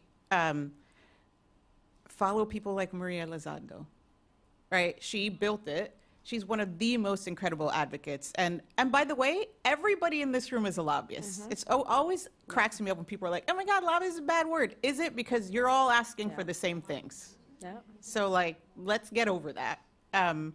But we just ask for it differently. But I also think that we have some incredible examples out there of people who are powerful and more powerful than your established lobbyists, whatever that means, like Melodia, like Greg, like Grace, like Murad from New York Immigration Coalition. I can, Wayne Ho, like I can list the people who do the job better than me. And those are the people. So follow those people. They are incredible. They're doing this work. And also, like, they're building, which is a thing that we don't do as lobbyists, they're building a coalition, right? They're adding to the voices of people that need to be in the rooms. This is not, I need to be on the Power 100 list, which is oftentimes where you find people in my sector. But, you know, we need to do this to get the work done, to fund the work. And I would also say join coalitions. You're stronger as a sector, right? It's oftentimes hard for, I mean, we all know that elected officials, and particularly council members though often they care about all New York, are singularly focused on their district, right? So it's like, I'm in Brooklyn, I care about this, these are the things, these are my constituents, these are the people who are gonna vote for me. Just gonna go back to the political stuff that we need to start thinking more about. And so it's hard for them they only hear that. They're not hearing citywide, the numbers are abysmal and we need support to continue to expand citywide. Even if you're a local group that wants to expand citywide, they're gonna be like, okay, what are you doing in District X? So I think the more coalition work that you can do, the more you can join multiple voices on an issue, the more that coalitions can actually do some of this political maneuvering, right? Maria said she's going to Albany and bringing 40 staff. I imagine there's an army going up to Albany tomorrow. People listen to that, and you've gotten some incredible work done as part of a coalition in the past couple years because you moved as a coalition. Oftentimes, when I think of the work of NYCETC, it's in groups, right? You've done such a good job that I'm like, Maria, Wayne, Greg, like I have a list of people in my head when I think ETC, the work around workforce, because you've been able to create this kind of movement that has you at the head of it. So I think for those who are challenged when it comes to resources to invest in a government relations person, find the power in a coalition because they're all there. Follow those who do it well. And then some of us actually want to do this for good reason. And I would say most of my lobbying colleagues really just care about being able to move the needle, right? And this is our way. It's a different way of being on the steps of City Hall with a bullhorn. We're just sitting at a table, right? It's different, but it's exactly the same work. It's advocacy work. And so come talk to me or talk to some of my colleagues and say like, hey, can I grab, 30 minutes? I just need somebody to walk me through what I need to be thinking about. I don't mind doing that because it's not about me, right? It's about the work and making sure that people feel like they have the information they need to actually like get the work done. You touch upon coalitions, and I'm a big believer in that. At NMIC, we're part of different coalitions, but there's a difference between just being a member and paying your dues and not showing up and being at the table and being active and making sure that you're part of that decision-making body of that coalition so you could move the agenda forward. So I'll give you an example. Human Services Council, the human services sector, we are far too polite and quiet, underpaid. The contracting system is a mess. We're owed millions and billions of dollars. We know the story. But how do we change that? And so the Just Pay campaign started. First year, it was 1,000 people that showed up, City Hall. Second year, 2,000. Then it was 6,000 people. And because of that movement, because of that organizing, organizing piece, That's right. The city was like, here you go, here's $741 million for your cost of living agenda. It doesn't end there. Now it's about wage equity, right? That's and right. moving the needle on that. And we also, branched out Human Services Action, which is the C4, the political arm, That's right. where we're going to organize our workforce and really make sure that our staff know that they have a voice and a stake in this, in moving government to fully fund contracts to make sure that their wages are equitable. How does the New York City Employment and Training Coalition do this? How did their members coalesce behind these 10 points? That's a lot of work, Greg, but I love seeing it. How does this coalition move that agenda forward? I think a couple of things. I'm so excited about the C4 work. It's just brilliant, right? That's what I mean, right? This is an inside-outside game, right? There's the necessary outside game of, and I feel like every time I see you on Instagram or social, you're either doing a selfie or you're on the steps of City Hall, right? So there's the outside game, and then there's the inside game, right? What's the strategy, or who are the people in the room, or who's kind of speaking for the coalition? So I think it's really thinking about where you want to participate in that spectrum, right? Everybody should participate. And that's not to say you don't have an organization to run, right? Because you are running an organization, you're servicing constituents who need us New Yorkers. But where do you want to live in this movement? There's the inside game and then there's the outside game. Pick a side and figure out how you can best plug in. I would also say that there's the idea, in the same way, there's the short game and then there's the long game, and I'm a long game person. I like to sit and say, not now, Teresa, not now, it's gonna happen, it's gonna happen. It may take a year, it may take 4 years, it may take 3 minutes, but like, what's the strategy? And move deliberately and thoughtfully in that space. Again, just inside, outside, short term, long term. On the short term, we know we need X amount of money. I can help here. In the long term, how do we better resource the work that ETC is doing, our colleagues are doing, the coalitions are doing, so that we are reaching these goals? And how can I contribute to that? Again, it doesn't have to be, here's a funder. It could be, we have people. It could be, I want to be a thought partner on this. It could be, I'd love to lead a committee on this. It could be, Maria, when's the next bus to Albany? Or Greg, can we sit and talk about how I can be a more active participant? Or Greg, I can't be a more active participant, so like, tell me where I can be helpful. But I think it's thinking about things in terms of where you land in the spectrum of inside, outside, short-term, long-term, right? Because there's space for everybody, and I also think that that is a necessary way to think about this. The 10-point plan is great. Are you gonna get it all done this year? Probably not, right? Not to mention, we are, and I want to be really sensitive to the fact that we are, this is not a panic moment, but we are facing a little bit of a crazy time that none of us know, none of us have ever dealt with. By the way, I had clients who were like, oh my God, Teresa, this is awful. What do we do now? And I'm like, I actually don't know.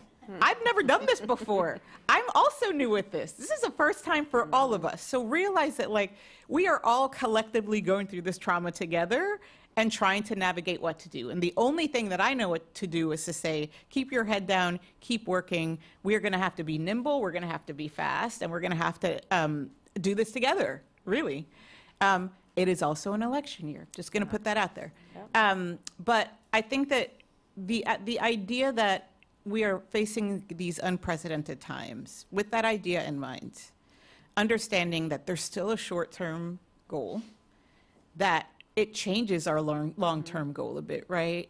I'm just gonna throw out words like stability, certainty, quality of life, right? There's certain things that need to happen in order for us to land in a place where we know what we're working with, who we're working with, and how to navigate that. There's a little bit of work that has to happen before we get there. But again, this is that spectrum of short-term, long-term, where do I land? How do I want to be helpful? I don't know if I answered your question. Yeah, I mean, I also hear you saying that you cannot be a member of the NYCETC and not pick a lane. That's right. You have to be involved, however way, small or big, you know, you can bring, you know, share things on social media, but you Whatever need it to is. find a way. You need to find a way. But staying silent or by the wayside, not being an active member in some capacity is not going to move this 10-point agenda forward. No, we need, I mean, especially now, it needs everybody's participation. And again, that's a spectrum, but it literally needs everybody's participation. You saw Greg's energy. Bring it. I don't know that he can keep it up that much longer. You know, maybe somebody brings some coffee. There's your role in the ETC, right? Making sure that he shows up here with some coffee and can continue with this energy. But I think that without a doubt, especially now, given the uncertainty of federal funding and how that trickles down to what we are looking at on the local, both state and local level, it really requires everybody's brain to figure out how to move us forward, because it's not looking great. We only have 2 minutes. How do we make the most noise? How do we make the most noise to make sure that we are heard in the midst of all this other noise that's trying to drown us out? I'll give you 3 things. One is continue to make the noise that you're making. I would tweak that noise to plug into what we know is important to our legislators and policymakers and those who are in control of our budgets. I would make sure that they understand, that we understand, that you understand how your agenda and the work that you do plugs into what they care about. because it's an election year. This year Okay. and next. Yes. This year and next. By the way, thank you. That's right. And next is just as important as this. So I think that that's really crucial. I think that figuring out how to take advantage of that moment, that this year and next year, is loud without being loud, because you don't have to be loud. Honestly, I rarely raise my voice, but I make sure people understand, right? So I think that that's an important thing, and I just think, like, get in that coalition. Join that movement of people that are doing the good work, that have actually shown that this isn't new, by the way. I mean, there are people who have come before us who've paved the way and shown us what it means to actually advocate and mount successful campaigns. And it's so funny. It feels like oftentimes we reinvent the wheel, and it's like, this isn't, people have had to do this before, under worse circumstances. This is bad, but this is, again, history repeating itself. Let's use some of the talking points and the roadmap of previous pioneers and tweak it, right, to our time to help us figure out what to do next. Okay, I know we're at end, right? Yes. We're at time. We're at time, yes. And first, I want to encourage everybody to give Maria and Teresa a huge round of applause. That was awesome. I'm Valerie Payne, Executive Director of Rebuilding Together NYC and proud board member of the New York City Employment Training Coalition. And we are now entering into the phase of questions. We're going to do a short Q&A with Maria and Teresa, and I will bring you the mic. So please raise your hand. I'll bring you the mic. Because we are live streaming this, we want to make sure that your questions are heard to our audience online.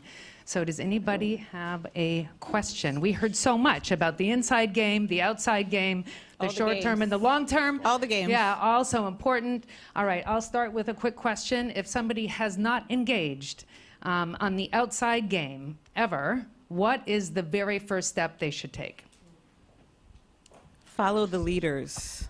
Again, this isn't a new concept. We've seen organizing at its best over the past couple of years, particularly under this mayoral administration. I feel like the organizing game is on point.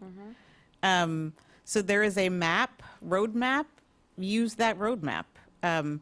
Maria is like the most approachable. Wayne is the most approachable. Murad, believe it or not, in the face of what he's dealing with right now with the immigration fight, is very approachable. So I feel like keep your eye on the people who are doing the thing that you want to do, and like, don't be afraid to jump in there and say, how do I join this? And we really need to take advantage of the moment that we're in. Yeah. You know, as I said, as a sector, we've been far too polite for far too long. And now there's a movement to be more vocal about things, the injustices that we're seeing as a sector, the things that we need and are demanding in order to properly serve our communities. So yes, don't be afraid to be vocal and use every tool in your arsenal. If you're big on social media, amplify the message that way. If it's about door knocking, you know, go knock on your neighbor's door. You know, it's really our boards, you know.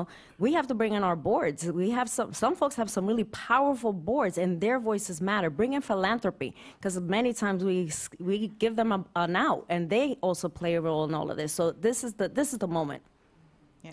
Great, thank you. Does anybody? Yes, just please state your name, your organization, and then. David Knightis, Andromeda Community Initiative. Do you have some ideas about how we could bring employer voice to this in a natural kind of a way, rather than us like reaching out to employers and arm twisting, more how we can get them behind this agenda and to be vocal on it? I love that question. So I think employers have a vested interest in you and this city and who's running this city. It's an election year. I just need to keep saying that. I think that providing an opportunity for employers to participate in real ways, people are hungry to participate, right?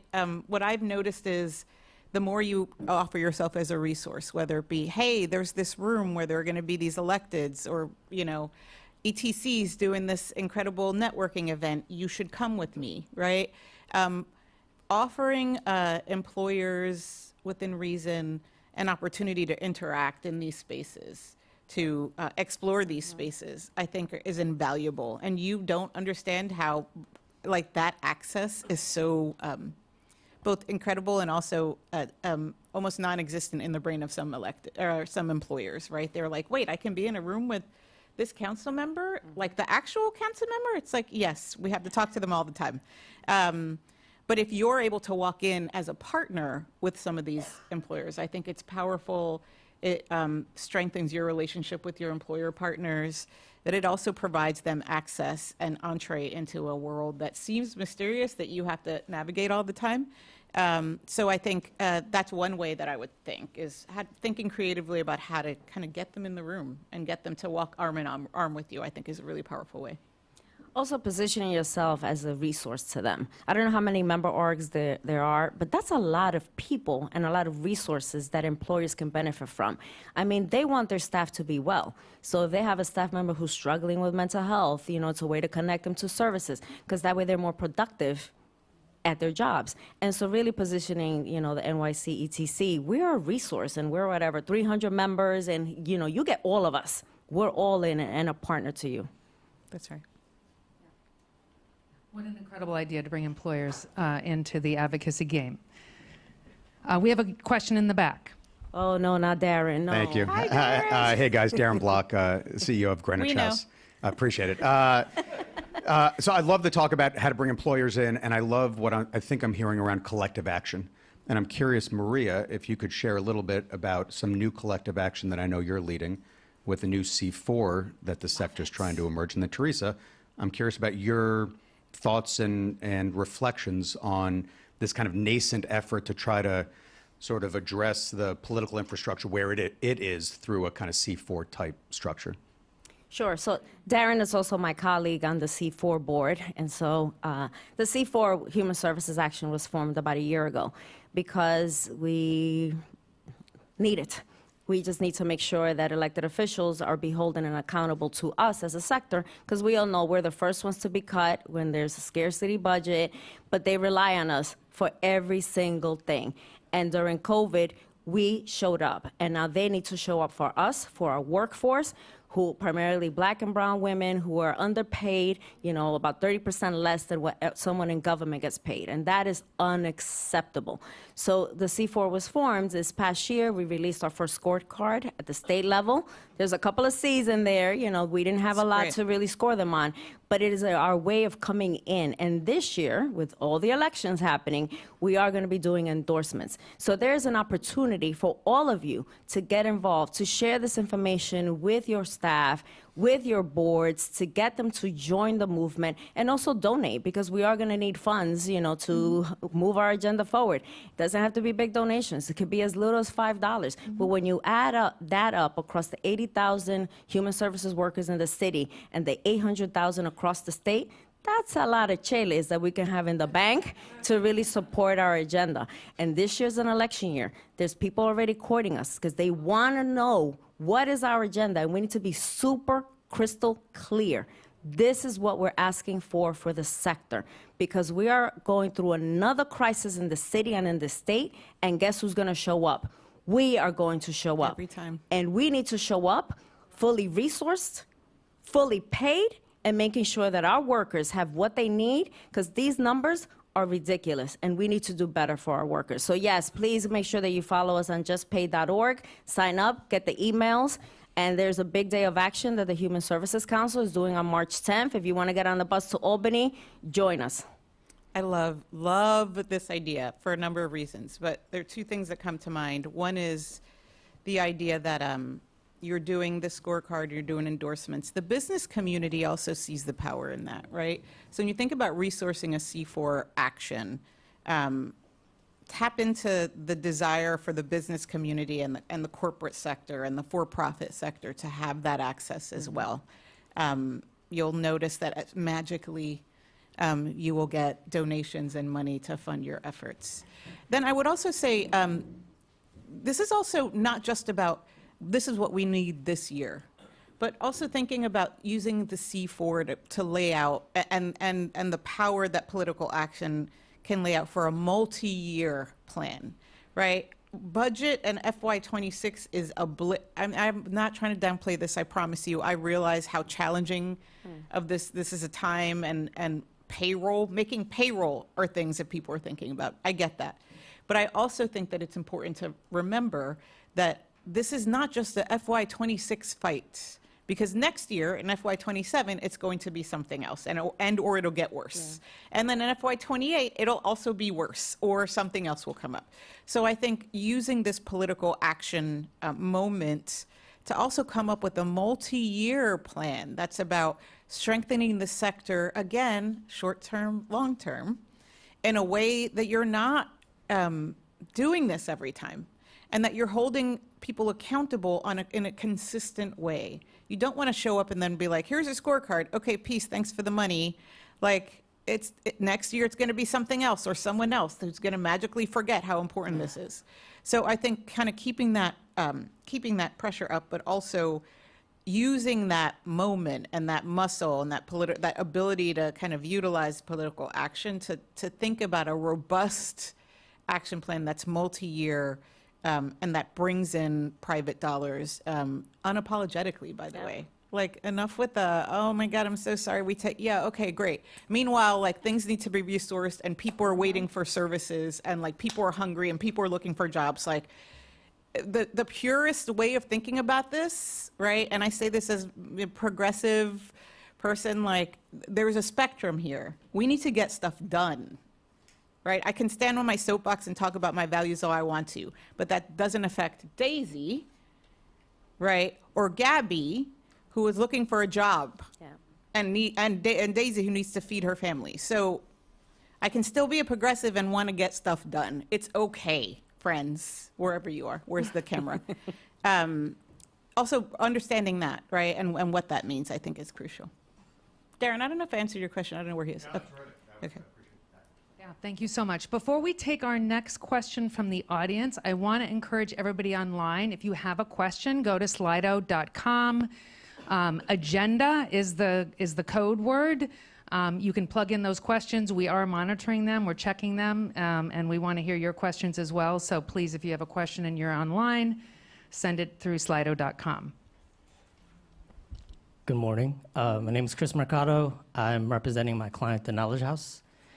So Teresa, you mentioned Maria's selfies, and it got me thinking about the creator economy, which is projected to be $500 billion by 2030, but I never hear it linked to workforce development. So do either of you know anyone doing that work, linking workforce development with the creator economy?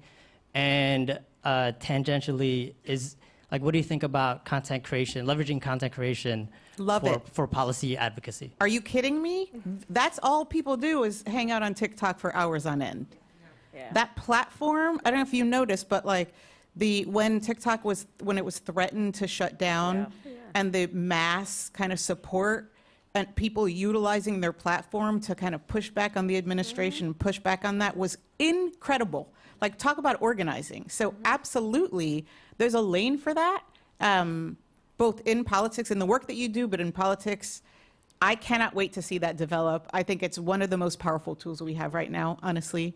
And the best part about that is, again, long game, is bringing in all generations, right? So we're building a bench here, which I think is an important thing that we don't do enough, right? Like, being able to do the work the way that we've done it is important because stability is important, but also understanding what it means for the next generation to join this advocacy fight is also important. And the way that, sorry, I say younger generation, other generations, the way that how proficient other generations are in that space, most impressive. Yes, there are people who are, I think, doing the work in an interesting way. You have, Civic Hall, who really kind of focuses on the tech economy and its connection to workforce. You have Tech NYC, you have Prescolis, you have Pursuit. There are a number of organizations, I think, that support that work. There's not really an organization that brings that together. So, Chris, I think you might be recruiting yourself for a job. I love that. Do it. And as we think about, social media and all the platforms, I keep going back to what Greg pointed out, which is the digital divide. And so we still have many New Yorkers who don't know how to use technology, who don't have access to, internet and Wi-Fi. And so how do we find ways to bring them along? Because otherwise we're really going to be leaving a whole bunch of people behind who also have to weigh in on advocacy and who also need a seat at the table. And we need to make sure that their voices are also there. So that may be just, old school organizing, knocking on doors, holding people's hands as you teach them things, maybe developing more on WhatsApp. A lot of, recent immigrants and, that's what they use. That's the platform that they're connecting in. So we need to find different ways to bring them in as well. Just one more thing on that. I would also not underestimate the fact that there are corporate partners who are hungry to figure out how to tap into this, right? They want to participate in the creative economy. They want to support the creative economy. They want to support your work and the creative economy. So I would present that you say, great, we want to do more work there too, XYZ Corporation. With $50,000, we can launch a pilot around workforce, and I'm just making this up, and AI. I don't know, something, right? Let's launch something this year, and if we can grow that, we want to continue to cultivate you to support this long term. There are corporate and business institutions throughout the city and state who are looking for opportunities like this. And I think, again, this goes back to how I approach elected officials. Are we walking to them with a thing, right? And saying, here's a thing you can do versus, I just need this. Yeah. Why can't you just give it to me because I'm awesome? Thank you. We have a question online before we go to another question here in the front row. From our online audience, the question is, as a next step, are there any mechanisms like a budget ask or legislative bill being created to enact these strategies?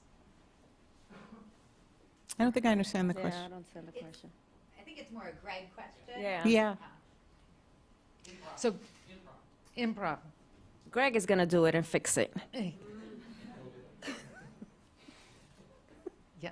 I mean, I guess that's the role for, that's a role for for ETC and other kind of organizations like that to figure out what the asks are to better resource this advocacy push. I know Greg and I have been talking about, again, and this goes back to do people understand what workforce is, right? Like, we need to get them there first. But I know that ETC is working on trying to get the resources to better support advocacy work. I don't know that there's a bill, but there's certainly budget conversations around it. And I encourage everybody to do the same. Support that. Yeah, thank you. All right, we're moving to a question in the front row. Good morning, Agbi Agbado. I do external affairs at Perscolis. I have two questions. Perscolis. Thank you. I like your shoes, by the way. I have two questions, one for Teresa, one for Maria. For Teresa, I think you mentioned it's an election year. I can't remember if you said that or not. Did you know it was an election year? But one of the things that you said was when you're talking to elected officials is to be loud without being loud, and to focus on stuff that pertains to them. If you could give an example, is it like what committees they're on, or? Yeah, it's all of it. So, I mean, there's no secret to lobbying. Again, you're all lobbyists, but there's no secret. It's just, what's the landscape look like, and what's our in, right? So, for example, I'm a council member I'm from Williamsburg. My council member is an amazing councilwoman, Jennifer Gutierrez. Council District 34 in Brooklyn covers Bushwick, Williamsburg, maybe a little bit of Brownsville or Sliver, but, right? Greenpoint, Sliver or Greenpoint. She's also chair of the tech committee. So when I talk to her, I'm talking to her about the things that she cares about. I know she cares about maternal health. She just had a little baby, another little baby, second baby, beautiful little baby girl. I know she cares about tech because that's her chair. I know she cares about, and I know about her district, right? Her district is, most districts are, but they're challenged with housing and overdevelopment. Lots of older adults, right? I know the demographics. So when I think about approaching an elected about a thing, or who should I approach about a thing, I'm thinking about it holistically. What do they care about? What chairs do they sit in? and what are their what are the challenges their districts are facing that are challenges they need to actually battle every day as council members, right? And I use all of those things to help me figure out who the best council member is to talk to about X, or what is that council member going to care about if I go to them with a NMIC has a budget ask. Okay, I'm not going to go to Jen Gutierrez with a NMIC budget ask. She's going to be like, that's great, I love Maria. What did they do in District 34? Right? So like, it's just kind of nuanced things like that that all of you know already. When I think about it for clients, I literally zoom out, and then I start to pick apart or kind of put together the pieces that make sense for a budget ask or a legislative ask or a policy ask or advocacy ask, whatever it is. And I tailor it to what I know is important to that council member. And something that Teresa touched upon, knowing something about their personal lives is also, this is not transactional work. That's right. Please remember that. They're this is not humans. about, you know, oh, I need this, thank you very much, like we're robots. This is really about relationship building. Exactly. And so you need to spend some time on this. I mean, I enjoy trolling people on social media. I'm like, oh, you just had a baby. Yes, I can use this. You know, like, these are the kinds of things that you need to, but I enjoy it. Some other people may not. But you need to come to these conversations armed with some of this information. So it's about the relationship. It's not about, I'm asking you for this, thank you. It's really about, you just had a baby, congratulations, I'm so happy for you. How is your little girl? Show me a picture. Like, really, it's the relationships that's gonna get you to where you need to go. And long term, right? Yeah. We're talking about not FY26, I'm talking to you, and then like I never talk to you again. This is again, short game, long game. And people recycle. You're a council member today, you're a commissioner tomorrow, gosh. you're back to being a council member the next day. Maybe you go up to the state. And Maybe so you're the speaker, maybe you're the mayor, who knows? Yes. I mean, crazier things have happened. Yes. So this is a long-term relationship. You know, think of it as dating. You're just dating these people. I know. I have a lot of dates. I love it. It is all about relationships.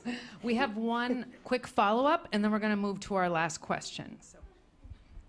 This is for Maria. You mentioned as part of the C4 earlier that you're going to be doing endorsements. Yes.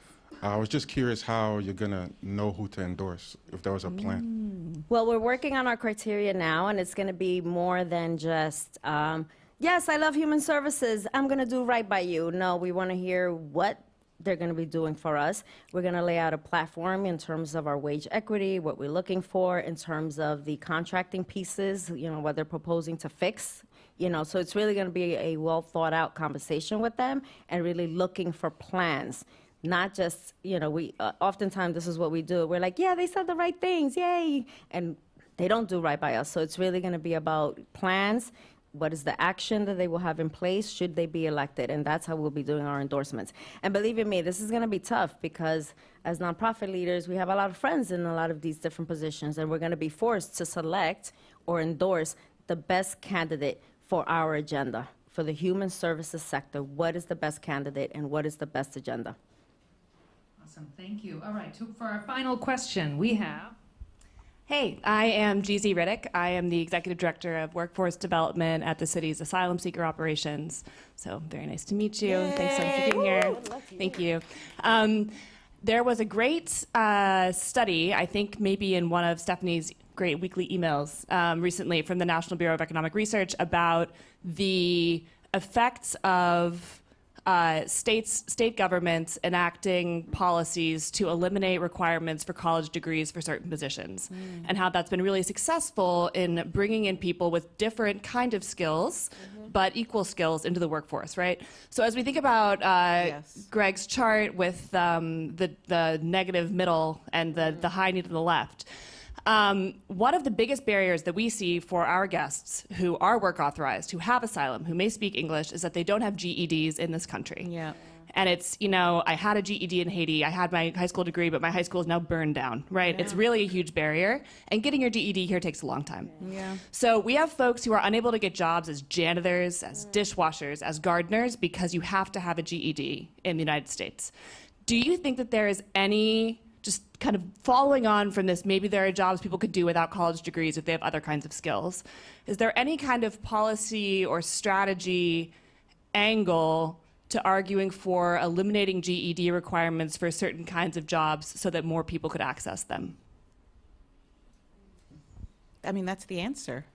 We need to eliminate certain kinds. Yeah, like I think the arrival of our newest New Yorkers, the current political climate nationally, have really kind of, again, this isn't new, but it's really shown a light on what happens when you do not support a workforce that has been here, whether we know it or not, whether it's been visible or not, and what happens when you take away support for that workforce, right, or the threat of that.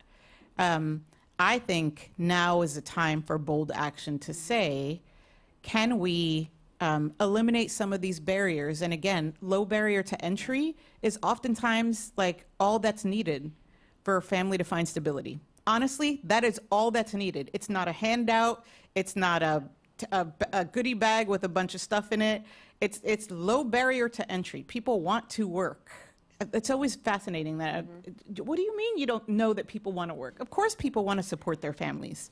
But I think knowing that, I think there are really creative ways, and I think a coalition coming around and saying, in this political moment, it's election year this year and next year, in this political moment, we have the opportunity to eliminate a major barrier. We want to make this a platform issue for us, because we have seen in the past couple years, as we've welcomed our newest New Yorkers, what happens when we don't have that mechanism. You're armed with the data, you're armed with the people. So next is the strategy and resources to support that strategy, obviously. And you'd be surprised, again, employers are like, yeah, why don't we do that, right? Because employers want to hire people.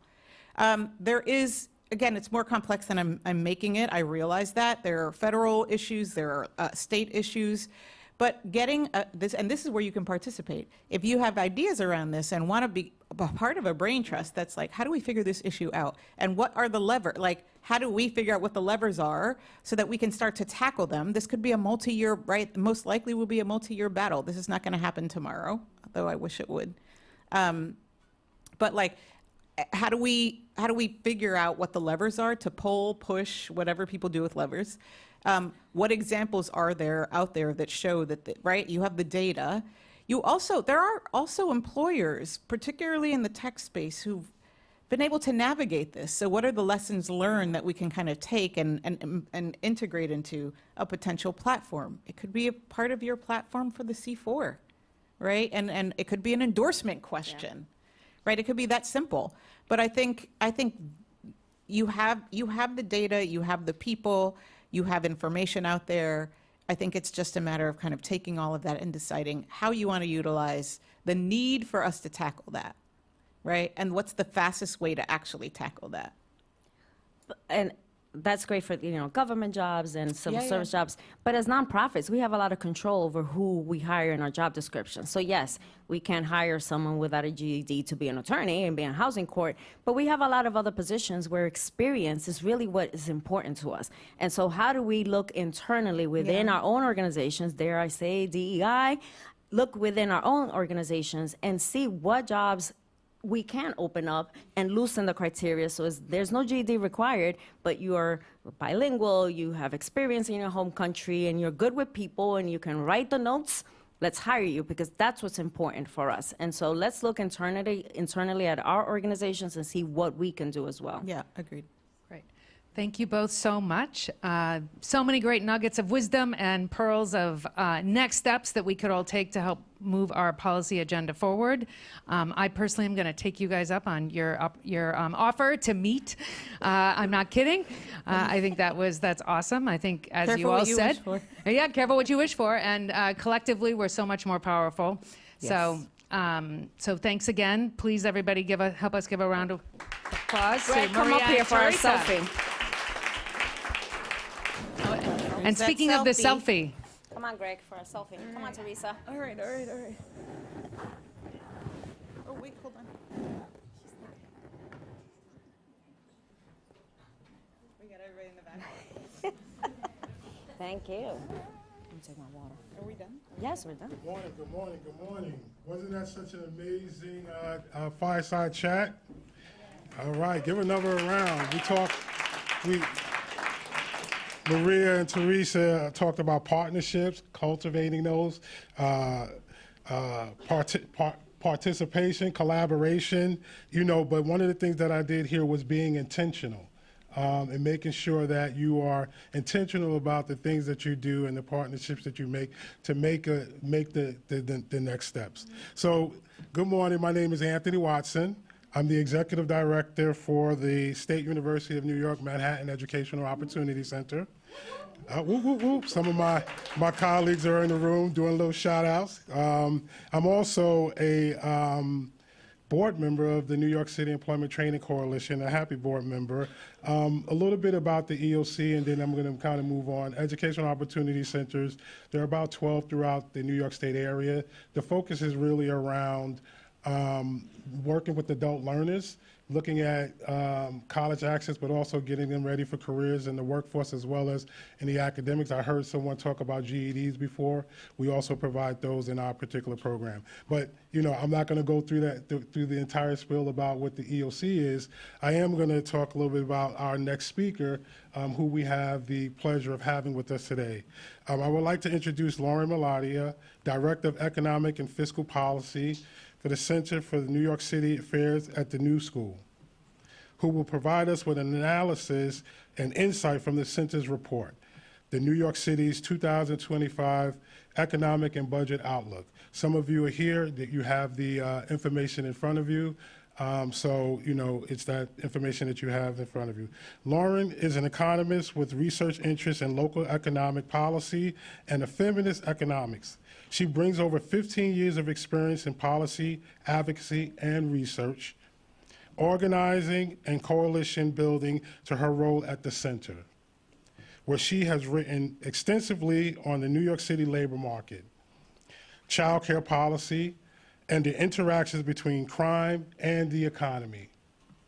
Prior to joining the center, she worked at the Roosevelt Institute, providing analysis on the COVID-19 economic recovery, inflation, and fiscal and monetary policy at the national level. Wow, she is really out there, isn't she?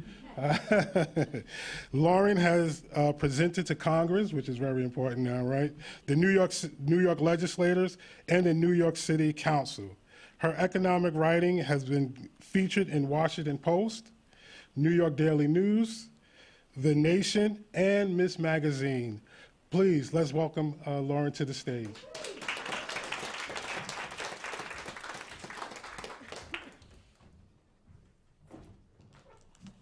Hi, can you all hear me?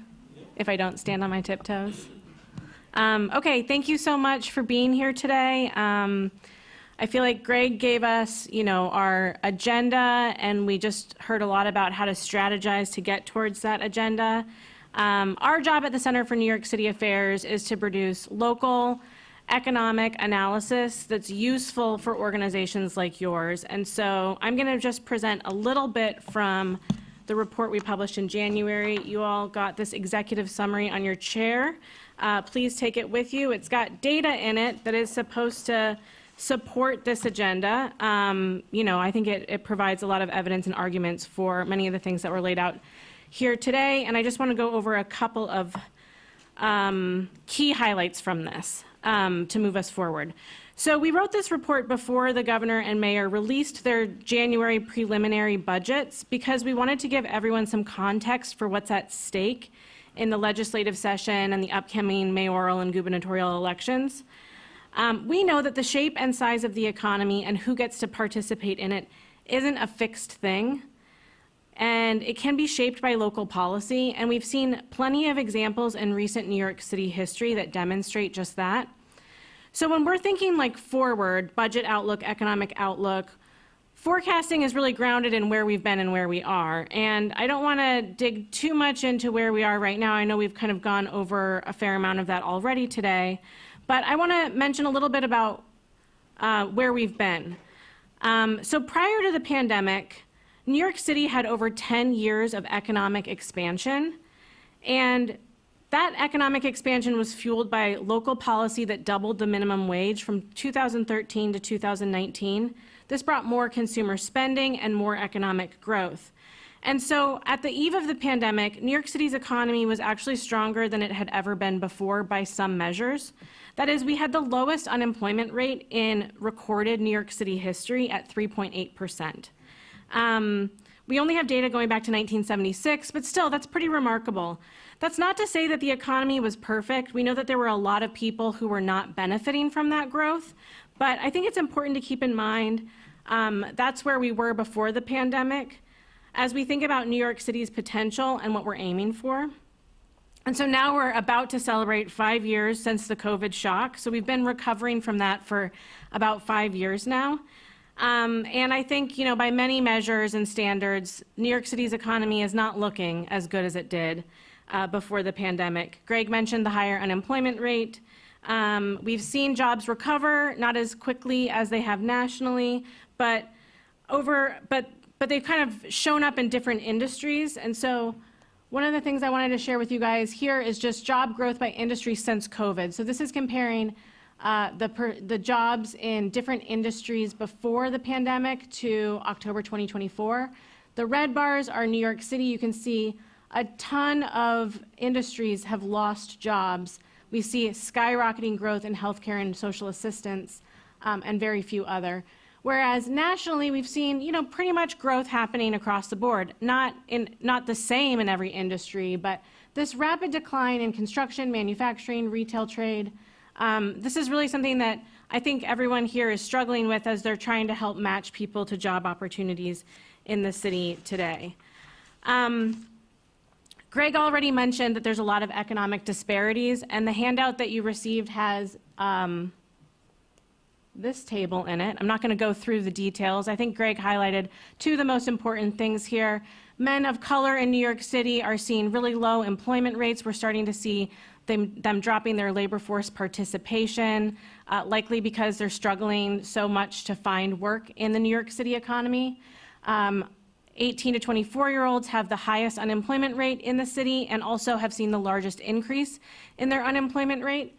One of the things that Greg didn't mention, though, is that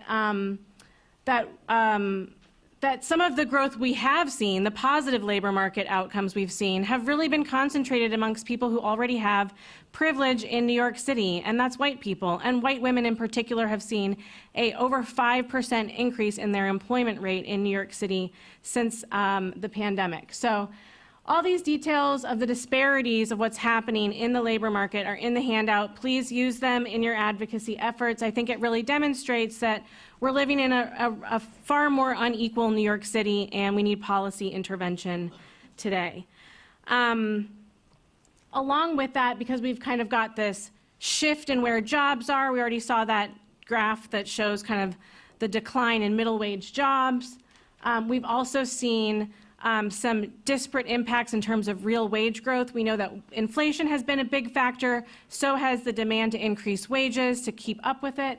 But looking at the post-pandemic period, we've seen that the people who have had the most success at getting wage increases are the high wage earners in New York City. The top 20% of wage earners have seen 3 times as much real wage increase than low wage and middle wage earners here in the city.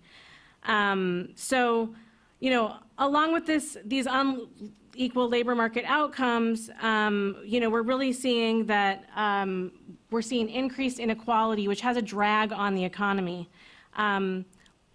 Higher wage earners don't spend as much of their income. They have the ability to save it. It means that the types of economic growth that we saw before the pandemic, when the minimum wage was rising, when we saw real growth in the low and middle wage sectors, it really fueled, through consumer spending, more economic growth. We don't get that in an economy that looks like this. So along with that, we've seen rising poverty and rising public assistance need here in the city. I think this is really important to highlight. that the need for cash assistance, both TANF and the state's safety net assistance program, have really skyrocketed since the pandemic, obviously because we have a lot of people who can't find work, are persistently unemployed, and need access to resources. So the New York State Division of the Budget, the city's Office of Management and Budget, kind of projected in the preliminary budgets continued slow growth in New York City for the next few years. They also project that there's going to be a continued increase in need for public assistance. And so the kind of slow growth we've seen that's kind of disproportionately benefiting those who have privilege in New York City at the expense of others means that we're going to kind of continue to see these dynamics for the next couple of years. We're going to continue to see incredibly high need for public assistance. I think this is important in thinking about your clients and the people that you're supporting. I know that most workforce development organizations don't have the funding to provide wraparound services. We all know that this is the context, and it's going to continue to be the context as we try to provide supports to people who are looking for work. It's also why it's so critically important, and I think this is a really important component of the policy agenda that Greg laid out, that the city fully staff its agencies to make sure that people get these services. You know, this is what the economy looks like right now with the level of public intervention that it has right now. But if we have more public intervention, meaning we make sure that people get the benefits that they are eligible for quickly, that means that they're able to take care of their families and also make sure that they're able to participate in the New York City economy. Same thing goes for increasing wages for, you know, historically underpaid sectors. We've heard a lot today about human service workers. Obviously, the more we can boost those kinds of wages, we keep more money flowing in the economy, supporting more families that are working hard to keep this city running. The last slide I wanted to share is just some projections of where we're seeing employment growth in the next couple of years. So this is projections from the New York State Department of Labor. This is the top 20 occupations with the highest growth projections, looking at 2020 to 2023. The majority of these require a high school diploma or equivalent. The majority of these have not only low entry annual wages, but low mean annual wages, meaning these are not sectors where you're going to see real career progression happening. The ones that I highlighted here are the only ones that the New York State Department of Labor lists as needing any prior experience in the field. That's cooks and managers.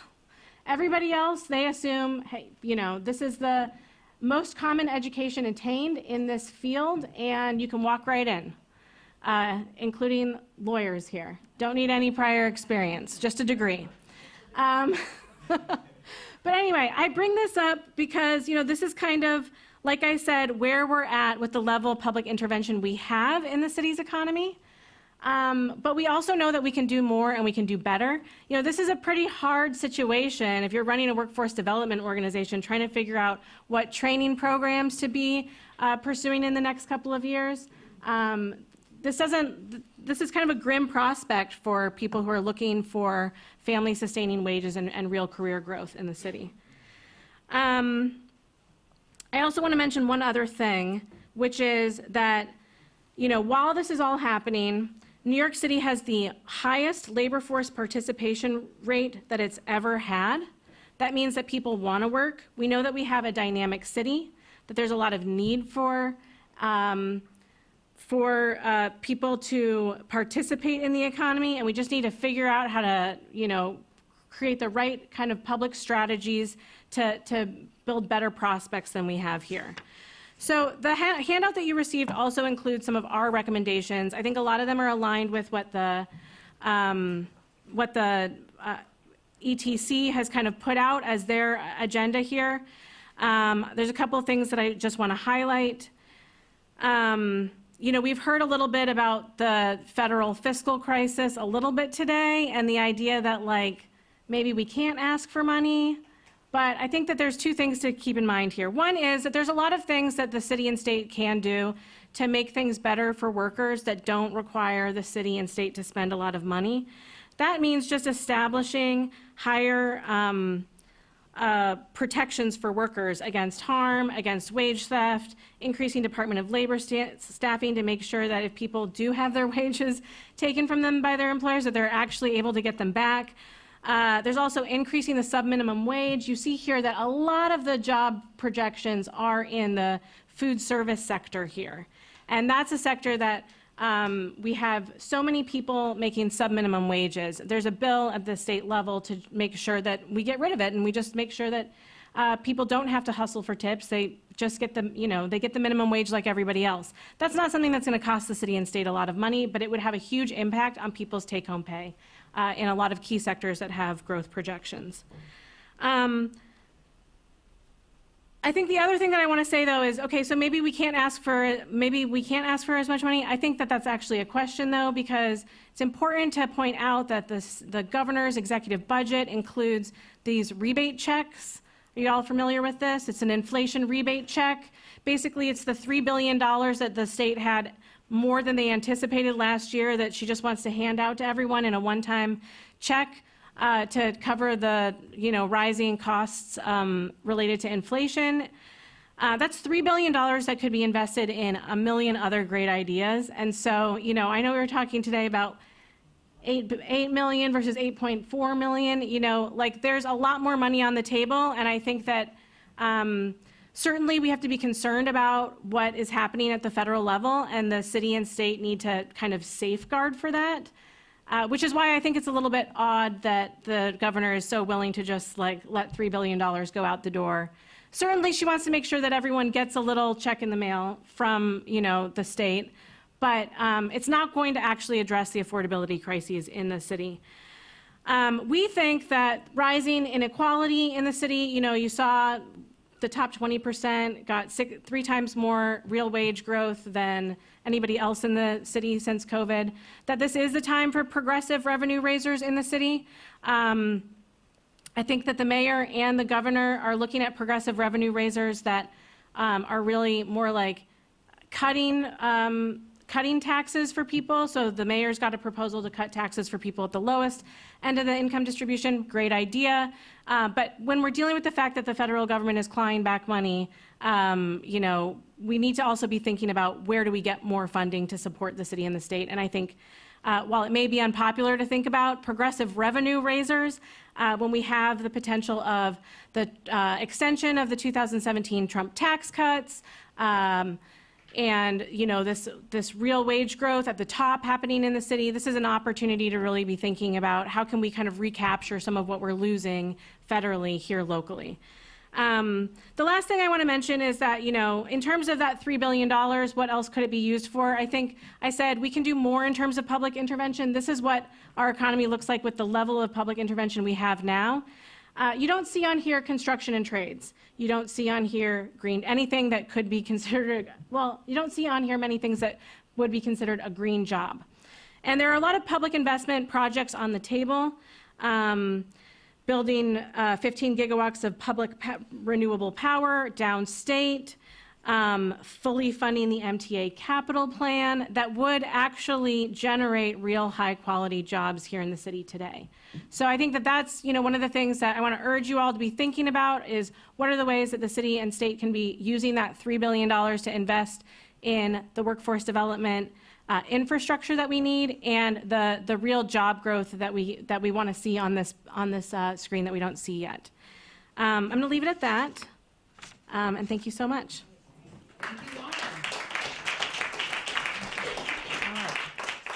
Before we bring Greg back up for a few closing remarks, we have time for 1 or 2 questions from the audience. Do I see a hand? These are such important statistics, very sobering and so important for us to use in our advocacy. And we have a question. Great. Your name and organization. Thank you, Lauren. That was really great. Jeremy Greenfield, Jobs First NYC. In your talk, in your report, there's a real clear way in which the world has changed from before COVID to after. It's been 5 years at this point. As you're looking and trying to explain these changes, to what extent does the data or research suggest that the changes in today's outlook are a direct cause of COVID versus any other many things that are changing, whether it's like, policy and, other economic trends? Yeah, great question. I think it's hard to parse out like what is COVID, but to blame here for. But I think one of the clearest examples is there was a real big push to expand e-commerce before COVID. COVID really made it like a real thing in the United States. And so we've seen a real decline in retail jobs in the city. It's had a different impact in other parts of the country, and I think that there's something that we have to kind of reckon with here, which is that New York City is a really unique place in the country. I mean, I think I'm here because I think it's the greatest city in America, and I think that there's a lot of exciting things here, but there are challenges. We can't just expand warehousing as quickly as a rural district outside of the city. I think things like e-commerce aren't necessarily caused by the pandemic, but certainly accelerated because of it.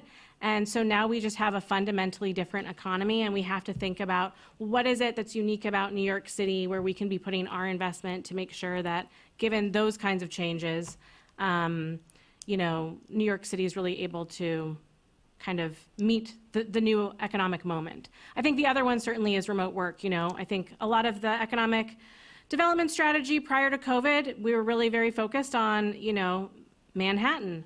Like all these people are coming to work in Manhattan every day, and services built around that activity.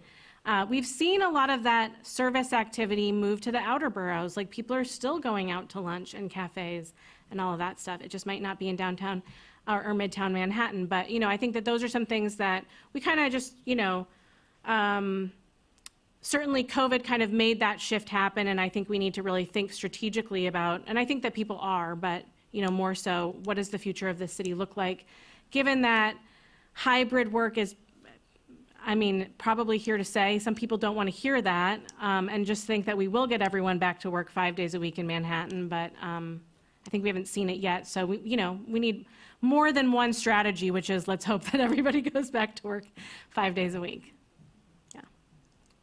Thank you, Lauren. It looks like that's it. So another round of applause, please. Thank you, Lauren.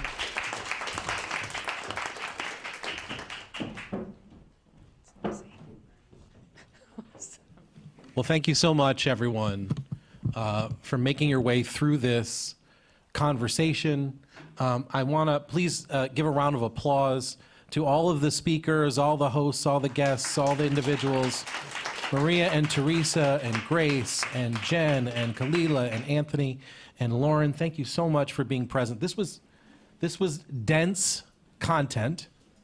I hope it felt useful and interesting. By the way, it's Monday morning, and this is how we're starting. So where do we go from here is really the main question. Just one or two notes to make before we close out. And I just want to show you this, and I want to share this. So this is the first thing I want to say. I do want to make sure everyone's aware of this. The NYCETC has had a very long collegial relationship with our friends at NYCETC, the New York Association of Training and Education Professionals. It has historically been true that we focused on city matters, and NYCETC is focused on state matters. I just want to note this for you. This between the conversations Jen, our interim chair, has had with Brian over the last couple months. I just want you to be aware, we're having a serious dialogue right now about how to make sure that the city agenda and the state agenda is in alignment, and how it is that our two organizations will seek to work in collaboration going forward. I don't have any more details.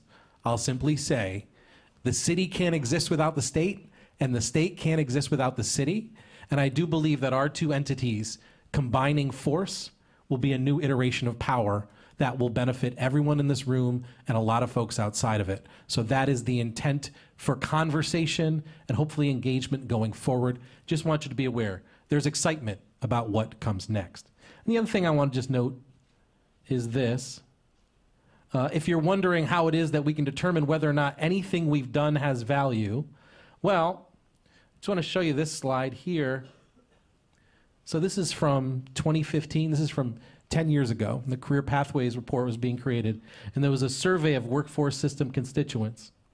And what's the most important thing that the de Blasio administration at the time could do in order to improve job quality? Look at what comes up here. This is 10 years ago. Higher wages, more benefits, more work supports, stable work schedule. I'd like to think that by virtue of the choices we make in strategy right now and the plans that we make, how we reflect on the data and use the power that we've talked about, how we collaborate and continue to work forward, we see these numbers change. We hit the goals we seek related to pay and wages. We focus on the supports. We address affordability issues. And we find ourselves in a position where the folks who are seeking quality are saying we found it here and we found it together. On that note, I wish you all a great Monday. You'll hear more about our priorities from here and the plans going forward. You know that. You got some great reports and cards, but more than anything else, there's a lot of hoodies in the room. They're all yours. Thank you, everybody. We're proud.